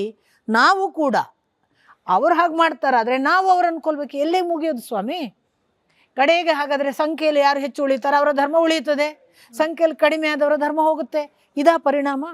ಅಲ್ಲಿ ಸಂಖ್ಯೆಯಲ್ಲಿ ಕಡಿಮೆ ಇದ್ದವರು ಉಳಿದದ್ದು ಕೃಷ್ಣನ ಜೊತೆಗಿದ್ದವರು. ಯಾಕೆ? ಅವರು ಕಟ್ಟ ಕಡೆಯವರೆಗೂ ಅವರಿಗೆ ನಂಬಿಕೆ ಇದ್ದದ್ದು ಕೃಷ್ಣನ ಮೇಲೆ. ನೀನು ಮಾಡಿದ ಹಾಗೆ ನಮಗೆ ಏನು ಬೇಡ, ನೀನು ಹೇಳಿದರೆ ಯುದ್ಧ ಮಾಡ್ತೇವೆ, ನೀನು ಹೇಳಿದರೆ ಯುದ್ಧ ಮಾಡುವುದಿಲ್ಲ ಅಂತ ನೀನು ಹೇಳಿದರೆ ನಾವು ಯುದ್ಧ ಮಾಡಲ್ಲ ಅಂತಲೇ ಕೊನೆಯ ದಿನವೂ ಹೇಳಿರೋದು. ಯಾವತ್ತು ಸಂಧಾನಕ್ಕೆ ಹೊರಡುವಾಗಲೂ ಕೃಷ್ಣನ ಹತ್ರ ನೀನು ಯುದ್ಧ ಮಾಡು ಅಂದರೆ ಮಾಡ್ತೀನಿ ಕೃಷ್ಣ ಅಂತ ಅರ್ಜುನನೂ ಹೇಳಿರೋದು. ಅರ್ಥಾತ್ ನಂಬಿದ್ದು ಅವನನ್ನು. ನಮ್ಮದು ಹೇಗೆ ಅಂದರೆ ಕೊಲ್ಲುವುದರಿಂದಲೇ ನಾವು ಕೂಡ ಧರ್ಮ ಸ್ಥಾಪನೆ ಮಾಡುವುದು ಅನ್ನುವ ಹಂತಕ್ಕೆ ಬಂದಿದ್ದೇವೆ. ಯಾವ ಧರ್ಮಕ್ಕೂ ಈ ಮಾತು ಶ್ರೇಯಸ್ಕರ ಅಲ್ಲ. ಕೊಲ್ಲುವುದರಿಂದ ಸಂಖ್ಯೆ ಹೆಚ್ಚು ಕಡಿಮೆ ಆಗ್ಬೋದು, ಕೊಲ್ಲುವುದರಿಂದ ಧರ್ಮ ಉಳಿಯೋದಿಲ್ಲ, ಕೊಲ್ಲುವುದರಿಂದ ಧರ್ಮ ಸಾಯುವುದಿಲ್ಲ. ಇದು ಎಲ್ಲ ಧರ್ಮಕ್ಕೂ ಅನ್ವಯ. ಇವತ್ತು ಸಂಖ್ಯೆಯಿಂದ ಬಹಳ ಹೆಚ್ಚಾಗ್ತೀವಿ, ನಿಮ್ಮನ್ನು ಕಡಿಮೆ ಮಾಡ್ತೀವಿ ಅಂತ ಹೇಳೋ ಹೊರಟ ಧರ್ಮ ಇದೆಯಲ್ಲ, ಅವರಿಗೂ ಗೊತ್ತಾಗಬೇಕು ಸಂಖ್ಯೆಯಿಂದ ಕಾಗೆಗಳು ಹೆಚ್ಚಿದ್ದಾವೆ. ರಾಷ್ಟ್ರಪಕ್ಷಿ ನವಿಲೆ, ಕಾಗೆ ಅಲ್ಲ. ಇಂಥದ್ದೆಲ್ಲ ನಮಗೆ ಅನುಭವಕ್ಕೆ ಬರಬೇಕು. ಆ ಬೌದ್ಧಿಕತೆಯನ್ನು ಆ ಧರ್ಮದ ಅನುಯಾಯಿಗಳು ಹೆಚ್ಚು ಬಿತ್ತಬೇಕು. ಅದು ಕೆಲವು ಪಂಗಡಗಳಲ್ಲಿ ಜಾಸ್ತಿ ಇದೆ. ನಿಮಗೆ ಗೊತ್ತು, ಅವರ ಒಳಗೂ ಕೂಡ ಕೆಲವು ದೇಶದವರು ಎಷ್ಟು ವಿಶೇಷ ರೀತಿಯಲ್ಲಿ ಧರ್ಮವನ್ನು ಅನುಸಂಧಾನ ಮಾಡ್ತಾರೆ. ಇದೆಲ್ಲ ನಮ್ಮ ದುರಂತಗಳು. ನಾವು ಪ್ರಾಕ್ಟೀಸ್ನಲ್ಲಿ ಸೋತಿರೋದು, ಧರ್ಮದ ದೋಷ ಅಲ್ಲ. ಧರ್ಮ ಮಾರ್ಗದಲ್ಲಿ ನಡಿಬೇಕು ಅಂತ ಅರಸುವವರಿಗೆ ಭಗವದ್ಗೀತೆ ಇಸ್ ಅಲ್ಟಿಮಮ್ ಅಂತ ಹೇಳಿ ಸಾಕಷ್ಟು ಜನರ ಬಾಯಲ್ಲಿ, ದಾರ್ಶನಿಕರ ಬಾಯಲ್ಲಿ ಕೇಳಿದುಂಟು. ಭಗವದ್ಗೀತೆಯಲ್ಲಿ ಅಂಥದ್ದೇನಿದೆ? ಜೊತೆಗೆ ಭಗವದ್ಗೀತೆ ಈ ದಿನಕ್ಕೂ ಕೂಡ ಅಥವಾ ಇಲ್ಲಿಂದ ಇನ್ನೂ 100 ವರ್ಷಗಳ ನಂತರವೂ ಕೂಡ ಪ್ರಸ್ತುತ ಯಾಕೆ ಅಂತ? ಭಗವದ್ಗೀತೆಯಲ್ಲಿ ಏನಿಲ್ಲ ಅಂತ ನೀವು ಹೇಳಿದರೆ ನಾನು ಏನುಂಟು ಹೇಳ್ಬೋದು.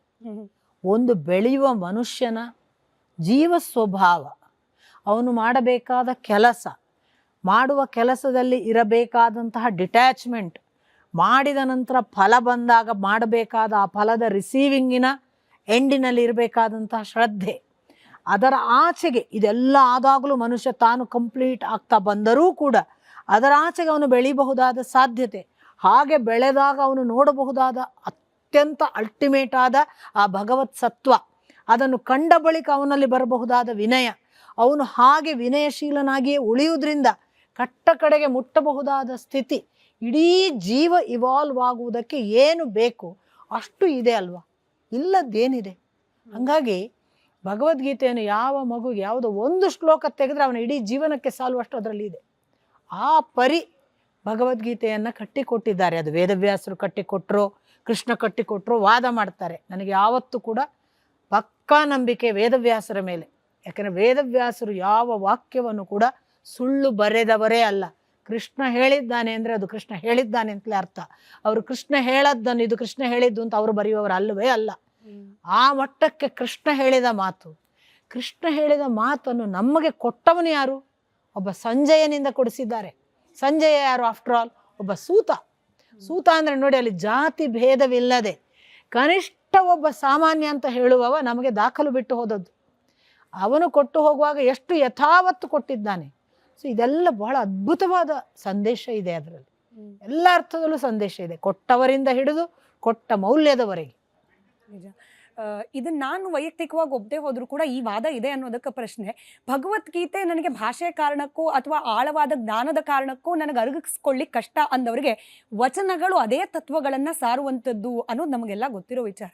ಆದ್ರೆ ಇತ್ತೀಚೆಗೆ ವಚನಗಳನ್ನ ಬಿಟ್ಟು ಹೋದ ಧೀಮಂತರನ್ನ ಕೂಡ ಒಬ್ಬರನ್ನ ಧರ್ಮ ಹುಟ್ಟಿಸ್ದಾತ, ಈತ ಹುಟ್ಟಿಸಿದ್ದಿ ಧರ್ಮ ಅನ್ನೋ ಕಾರಣಕ್ಕೆ ಮತ್ತೊಬ್ಬಾಕೆಯನ್ನ ಆ ಕಾಲಕ್ಕೆ ಪ್ರಸ್ತುತ, ಈ ಕಾಲಕ್ಕಲ್ಲ, ಆಕೆಯ ಜೀವನ ಪದ್ಧತಿ, ಆಕೆಯ ತತ್ವಗಳು ಈ ಕಾಲಕ್ಕೆ ಸಲ್ಲೋದಕ್ಕೆ ಕಷ್ಟ ಅನ್ನೋ ಕಾರಣಕ್ಕೆ ಅವರನ್ನೂ ಕೂಡ ಚೌಕಟ್ಟಿನಲ್ಲಿ ಹಾಕೋ ಪ್ರಯತ್ನಗಳಿದೆಯಲ್ಲ, ಎಸ್ಪೆಷಲಿ ವಚನಕಾರರನ್ನ. ಅದ್ರ ಬಗ್ಗೆ ತಮ್ಮ ಅಭಿಪ್ರಾಯ? ನಾನು ನೇರವಾಗಿ ಅವರಿವರ ಉದಾಹರಣೆ ಹೇಳಿದ್ರಿ ನೀವು, ಹೇಗೆ ಇದ್ದವರನ್ನು ಹೇಗೆ ವ್ಯಕ್ತಿತ್ವ ಡಿಸ್ಟಾರ್ಟ್ ಮಾಡ್ತಾರೆ ಅಂತ. ಅದು ಯಾರೋ ಒಬ್ಬ ಧರ್ಮ ಸಂಸ್ಥಾಪಕನೋ, ಅವನು ಧರ್ಮ ಸ್ಥಾಪನೆಗೆ ಬಂದವನು, ಅವನು ಇತರ ಧರ್ಮವನ್ನು ಅಲ್ಲಗಳೆದವನು, ಎಲ್ಲ ಹೀಯಾಳಿಸಿದ್ರು, ಎಲ್ಲ ಮಾಡಿದರು. ಅವರಿವರ ಉದಾಹರಣೆ ಬೇಡ. 10 ವರ್ಷಗಳ ಹಿಂದೆ ಸಾಕ್ಷಾತ್ ವಚನ ಪರಂಪರೆ ಅನೇಕ ಸ್ವಾಮಿಗಳು, ಅನೇಕ ವಚನವನ್ನು ನಂಬಿದ ನಡೆದ ಧೀಮಂತ ವಿದ್ವಾಂಸರು, ವಚನ ಪರಂಪರೆಯನ್ನು ನಡೆಯುವ ಅನೇಕ ಜನ ಕೌಟುಂಬಿಕರು, ವೀಣಕ್ಕ ಅಂದರೆ ಅಕ್ಕ ಮಹಾದೇವಿ ಅಂತಿದ್ರು. ಇವತ್ತೇನಂತಾರೆ ಕೇಳಿ.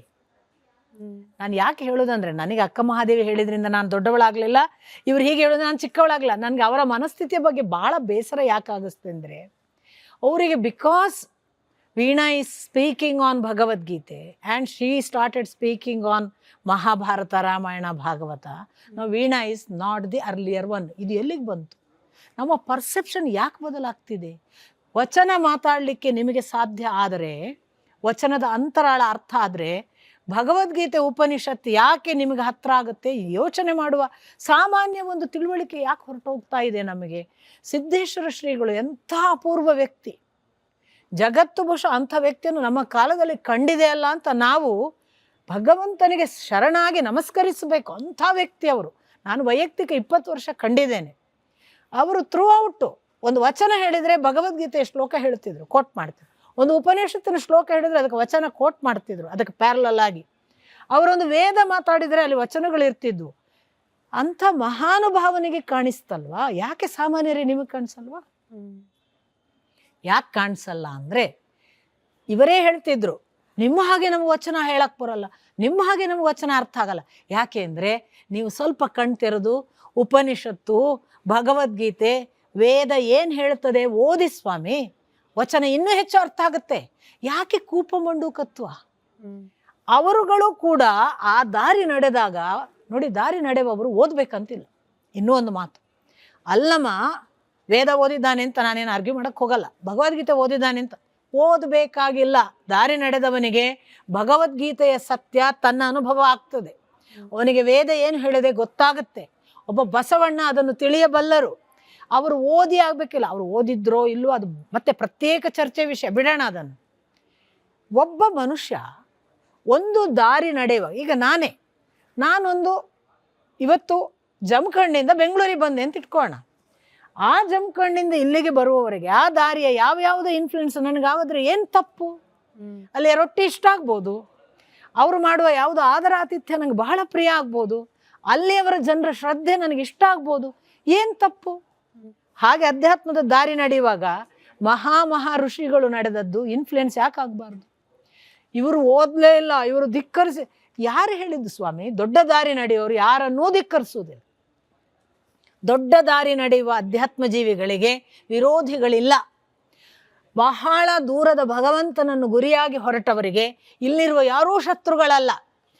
ಪ್ರಥಮವಾಗಿ ಅವರು ಎಲ್ಲ ಸಕಲ ಜ್ಞಾನ ಪರಂಪರೆಗೆ ನಮಸ್ಕರಿಸಿಯೇ ಹೊರಡ್ತಾರೆ, ಯಾರೂ ಧಿಕ್ಕರಿಸುವುದಿಲ್ಲ. ನಿಮಗೆ ಅಂಥ ಒಂದೊಂದು ವಚನವನ್ನು ಅದು ಆ ಬಳಿಕ ಪ್ರಕ್ಷಿಪ್ತವಾಗಿ ಯಾರು ಆ್ಯಡ್ ಮಾಡಿದ್ದಾರೋ, ನಿಮಗೆ ಒಟ್ಟು ಬಸವಣ್ಣನಲ್ಲಿ 5 ವಚನ ಸಿಗುತ್ತೆ. ಇಡೀ ಅವರ ಅಷ್ಟು ವಚನಗಳನ್ನು ನೀವು ಓದಿದರೆ ನಿಮಗೆ 5 ವಚನ ಸಿಗುತ್ತೆ. ಸ್ವಲ್ಪ ವೇದಗಳನ್ನು ಅಥವಾ ಈ ಭಾರತೀಯ ರಿಚುವಲ್ಲುಗಳನ್ನು ಅಟ್ಯಾಕ್ ಮಾಡುವಂಥದ್ದು. ರಿಚುವಲನ್ನು ಎಲ್ಲರೂ ಅಟ್ಯಾಕ್ ಮಾಡ್ತಾರೆ, ಅದರಲ್ಲಿ ಏನು ತಪ್ಪು? ನಾನು ಅಟ್ಯಾಕ್ ಮಾಡ್ತೀನಿ. ಸಾಕ್ಷಾತ್ ಕೃಷ್ಣ ಹೇಳಿದ ಯಜ್ಞ ಅಲ್ಟಿಮೇಟ್ ಅಲ್ಲ ಅಂತ, ತಪ್ಪೇನಿದೆ? ಸಾಕ್ಷಾತ್ ಕೃಷ್ಣ ಹೇಳಿದ ಮೂರ್ತಿ ಪೂಜೆ ಮಾಡ್ಕೊಂಡು ಕೂತ್ಕೋಬೇಡ, ಅದರ ಅರ್ಥ ಅವನು ಮೂರ್ತಿ ಪೂಜೆ ಧಿಕ್ಕಾರ ಮಾಡಿದ್ನ, ಯಜ್ಞ ಧಿಕ್ಕಾರ ಮಾಡಿದ್ನ? ಈ ಥರ ಅಪಾರ್ಥಗಳನ್ನು ಮಾಡಿ ಇವರು ಬೇರೆ ಹೇಳುವುದು ಅನ್ನೋದ್ರಿಂದ ಓಕೆ, ಒಂದು ವೇಳೆ ನಿಜವಾಗಿಯೂ ಬೇರೆ ಹೇಳಿದವರಾದರೆ ಒಪ್ಕೊಂಡು ನಮಗೇನು ಬೇಸರ ಇಲ್ಲ, ಬೇರೆ ಹೇಳಲಿಲ್ಲ ಅನ್ನೋದು ಒಂದು ಭಾಗ. ಇನ್ನೊಂದು, ಬೇರೆ ಹೇಳಿದ್ರು ಅನ್ನೋದ್ರಿಂದ ಯಾಕೆ ಹೊಡಿತೀರಿ? ಹೊಡಿಯೋದಕ್ಕೆ ಯಾಕೆ ಅದನ್ನು ವೆಪನ್ ಮಾಡ್ತೀರಿ? ಇಡೀ ಅಲ್ಲಮನ ಅಷ್ಟು ವಚನ ಓದಿದ್ರೆ ನಿಮಗೆ 2 ವಚನ ಸಿಗುತ್ತೆ. ಮೇನ್ ಸಿಕ್ಕುದು ಒಂದೇ ವಚನ. ಪುರಾಣ ಎಂಬುದು ಪುಂಡರಗೋಷ್ಠಿ ಅನ್ನುವ ಒಂದೇ ಒಂದು ವಚನ ಸಿಕ್ಕುದು.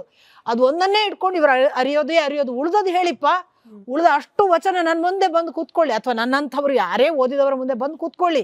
ಉಪನಿಷತ್ತಿಗೆ ಪ್ಯಾರಲಲ್ ಆಗಿ ಅದು ಹೇಗಿದೆ ವಿವರಿಸಿ ನೀವೇ ನೋಡಿ. ಅಲ್ಲದಿದ್ರೆ ಬಿಟ್ಬಿಡೋಣ. ಅವಕಾಶಗಳಿಗೆ ಅಂಥ ಓಪನ್ ಆದ ಬನ್ನಿ ಕೂತ್ ಮಾತಾಡೋಣ, ಅದು ಹಾಗಲ್ಲ ಅನ್ನುವ ಸೌಜನ್ಯಕ್ಕೆ ಧಿಕ್ಕಾರ ಹೇಳುವವರು ದಯೆಯೇ ಧರ್ಮದ ಮೂಲವಯ್ಯ ಹೇಗೆ ಉಳೀತದೆ? ನನಗೆ ಬೇಸರ ಮತ್ತೇನು ಅಲ್ಲ. ನಿಮಗೆ ಮೈನಾರಿಟಿ ಬೇಕಾ ಹೇಳಿ, ನಮಗೆ ಮೈನಾರಿಟಿ ಬೇಕು ಅಂತ. ಹಿಂದೂ ಧರ್ಮ ಬೇರೆ ವಚನ ಬೇರೆ ಅಂತ ಹೇಳಿಯೇ ಯಾಕೆ ಮೈನಾರಿಟಿ? ಜೈನರು ಮೈನಾರಿಟಿನೇ, ಅವ್ರು ನಮ್ಮೊಟ್ಟಿಗೆ ಇಲ್ವಾ? ಅಥವಾ ಇನ್ನು ಮುಂದೆ ನಾನು ಇನ್ನೂ ಬಹಳ ಅಡ್ವಾನ್ಸ್ ಹೋಗ್ತೇನೆ, ಮುಂದೊಂದು ಕಾಲ ಬರುತ್ತೆ ಕ್ರಿಶ್ಚಿಯಾನಿಟಿ ನಮ್ಮ ಭಾಗ ಆಗುತ್ತೆ, ಇಸ್ಲಾಂ ಧರ್ಮ ನಮ್ಮ ಭಾಗ ಆಗುತ್ತೆ, ಹಿಂದೂ ಧರ್ಮ. ಯಾಕೆ ಅಂದರೆ ನೀವು ಇಷ್ಟು ಧರ್ಮಗಳನ್ನು ಕೂತ್ಕೊಂಡು ಡಿಸೆಕ್ಟ್ ಮಾಡಿ ನೋಡಿ. ಧರ್ಮದಲ್ಲಿ ಇಷ್ಟು ಸ್ವತಂತ್ರವಾಗಿ ಯೋಚಿಸುವ, ಇಷ್ಟು ಸ್ವತಂತ್ರವಾಗಿ ನಂಬಿಕೆಗಳನ್ನು ಬೆಳೆಸಿ ನಡೆಯಬಲ್ಲ ಏಕಮಾತ್ರ ಧರ್ಮ ಹಿಂದೂ. ಅದನ್ನು ಹಿಂದೂ ಅಂತ ಈಗ ಕರೀತಾರೆ, ಸನಾತನ ಧರ್ಮ. ಆ ಧರ್ಮಕ್ಕೆ ಮಾತ್ರ ಇಷ್ಟು ಫ್ರೀಡಮ್. ಅಲ್ಲಿ ಮಾತ್ರ ನೀವು ಬೈದು ಕೂಡ ನೀವು ಆ ಧರ್ಮದಲ್ಲಿರ್ಬೋದು. ಆದ್ದರಿಂದ ನೀವು ಸುಮ್ಮನೆ ಯಾಕೆ ಜಗಳಕ್ಕೆ ಕಾರಣ ಮಾಡ್ತೀರಿ? ಧರ್ಮ ಒಂದುಗೂಡಿಸ್ಲಿಕ್ಕೆ ಇರುವಂತಹ ಒಂದು ಒಳ್ಳೆಯ ಸಾಧನ, ಅದನ್ನು ಒಡೆಯುವುದಕ್ಕೆ ಬಳಸಬೇಡಿ ಅಂತ ನಾನು ಈ ವೇದಿಕೆಯಲ್ಲಿ ಕೈ ಮುಗಿದು ಎಲ್ಲರಿಗೂ ಕೇಳ್ತೀನಿ. ನಾನು ಪ್ರತಿ ಒಂದು ಕಡೆ ಹೇಳ್ತೀನಿ, ನಾವು ಕೂಡುವುದಕ್ಕೆ ಬಂದವರು, ಒಡೆಯೋದಕ್ಕಲ್ಲ. ಒಡೆಯೋದಕ್ಕೆ ಬೇಕಾದಷ್ಟು ಕೇಡಿಗರಿದ್ದಾರೆ. ನಮ್ಮ ಕೆಲಸ ಧರ್ಮನಿಷ್ಠರ ಕೆಲಸ ಒಡೆಯೋದಲ್ಲ, ಒಂದಾಗಬೇಕು. ಯಾವುದೋ ಒಂದು ಭಿನ್ನಾಭಿಪ್ರಾಯ ಬರ್ಬೋದು, ಪರಸ್ಪರ ಕೂತು ಚರ್ಚಿಸಬೇಕು. ಜಗತ್ತು ಏತದ್ ವಿಮರ್ಶ್ಯ ಅಶೇಷೇಣ ಕೃಷ್ಣ ಹೇಳಿದ್ದು. ಅಷ್ಟು ಭಗವದ್ಗೀತೆ ಬೋಧನೆ ಮಾಡಿ ಇದನ್ನು ಒಪ್ಕೋ ಅಂತ ಕಮಾಂಡ್ ಮಾಡಲಿಲ್ಲ ಅವನು. ಇದನ್ನು ಎಲ್ಲವನ್ನು ಅಶೇಷ ವಿಮರ್ಶ್ಯ, ಒಂದು ಚೂರು ಉಳಿಯದ ಹಾಗೆ ವಿಮರ್ಶೆ ಮಾಡಿ ಆ ಬಳಿಕ ಯಥಾಯೋಗ್ಯಂ ತಥಾಕುರು. ನಿನಗೆ ಯಾವುದು ಇಷ್ಟ ಆಗ್ತದೆ ಮಾಡು. ಏನಿದು? ಯಾವ ಮಟ್ಟದ ಸ್ವಾತಂತ್ರ್ಯ? ಅಂಥ ಎಲ್ಲ ಸ್ವಾತಂತ್ರ್ಯ ನಮಗೂ ಇದೆ. ನಾವು ಕೂಡ ಯಾರನ್ನು ದ್ವೇಷಿಸೋದಿಲ್ಲ. ಬನ್ನಿ ಕೂತ್ ಮಾತಾಡೋಣ. ಯಾಕೆ ಇನ್ನೊಂದು ಪೋಸ್ಟಲ್ಲೋ ಇನ್ನೊಂದು ವಿಡಿಯೋದಲ್ಲೋ ಜಗಳ ಮಾಡ್ಕೋತ ಕೊಡೋದು? ಬನ್ನಿ ಕಾನ್ವರ್ಸೇಷನ್ ಮಾಡೋಣ, ಪ್ರೀತಿಯಿಂದ ಚರ್ಚೆ ಮಾಡಿ ಬಗೆಹರಿಸ್ಬೋದು. ಮನುಷ್ಯ ಸಂವೇದನೆಗೆ ಅದಕ್ಕಿಂತ ದೊಡ್ಡ ಮಾದರಿ ಯಾವುದು? ಧರ್ಮ ಅದಕ್ಕಿಂತ ಆಚೆಗೆ ಯಾಕೆ ಬೇಕು ನಮಗೆ? ನನ್ನನ್ನು ನಿಮ್ಮನ್ನು ಭಿನ್ನಾಭಿಪ್ರಾಯ ಬಗೆಹರಿಸೋದಕ್ಕೆ ಧರ್ಮ ಕಾರಣ ಆಗದಿದ್ರೆ ಆ ಧರ್ಮ ಮೊದಲು ಕಸದ ಬುಟ್ಟಿಗೆ ಹೋಗಲಿ, ಯಾಕೆ ಬೇಕದು? ಸೊ ನಾನು ಖಂಡಿತ ಆ ದೃಷ್ಟಿಯಲ್ಲಿ ಖೇದದಿಂದ ಹೇಳ್ತೇನೆ, ಇವರು ನಡೀತಾ ಇರುವ ಪರಂಪರೆ ಖಂಡಿತ ವಚನ ಪರಂಪರೆ ಅಲ್ಲ, ಖಂಡಿತ ಅಲ್ಲ. ಬಹುಶಃ ಆಧ್ಯಾತ್ಮ ಅನ್ನೋ ವಿಚಾರನೇ ಹಾಗೆ, ಕೊನೆ ಮೊದಲಿಲ್ಲದ, ಆಳ ಎತ್ತರ ಇಲ್ಲದ ವಿಶಾಲವಾದ ಸಾಗರ. ನನ್ನ ಬೊಕ್ಸೆಯಲ್ಲಿ ಎಷ್ಟು ಹಿಡಿಯೋಕ್ಕೆ ಸಾಧ್ಯನೋ ಅಷ್ಟು ಪ್ರಯತ್ನ ನಾನು ಮಾಡಿದ್ದೀನಿ. ನಮ್ಮ ವೀಕ್ಷಕರಿಗೆ ಆ ಬೊಕ್ಸೆಯಲ್ಲಿ ಒಂದೇ ಒಂದು ಹನಿ ಉಪಯೋಗ ಆದರೂ ಈ ಕಾರ್ಯಕ್ರಮದ ಸಾರ್ಥಕತೆ ಅಂತ ಭಾವಿಸ್ತಾ ತುಂಬ ಹೃದಯದ ಧನ್ಯವಾದ ತಮಗೆ. ನಾನು ಕೂಡ ಅದನ್ನೇ ಹೇಳೋದು, ಇದು ನಾನು ಏನು ಹೇಳಿದ್ದೇನೋ ಅದು ಹನಿ ಕೂಡ ಅಲ್ಲ, ಅಪರಂಪಾರ ಸಾಗರ ಇದೆ. ನಿಮಗೆ ಸಿಕ್ಕರೆ ಖಂಡಿತ ನನಗೂ ಒಂದಿಷ್ಟು ನಿಮ್ಮ ಹನಿಯನ್ನು ಉಣಬಡಿಸಿ ಇಷ್ಟು ಹೊತ್ತು ನನ್ನ ಈ ಅಲ್ಪ ಭಾಷೆಯನ್ನು, ಬಾಲಭಾಷೆಯನ್ನು ನೀವು ಸಹಿಸಿಕೊಂಡದಕ್ಕೆ ತುಂಬ ತುಂಬ ಕೃತಜ್ಞತೆಗಳು. ನಮಸ್ಕಾರ. ನಮಸ್ಕಾರ.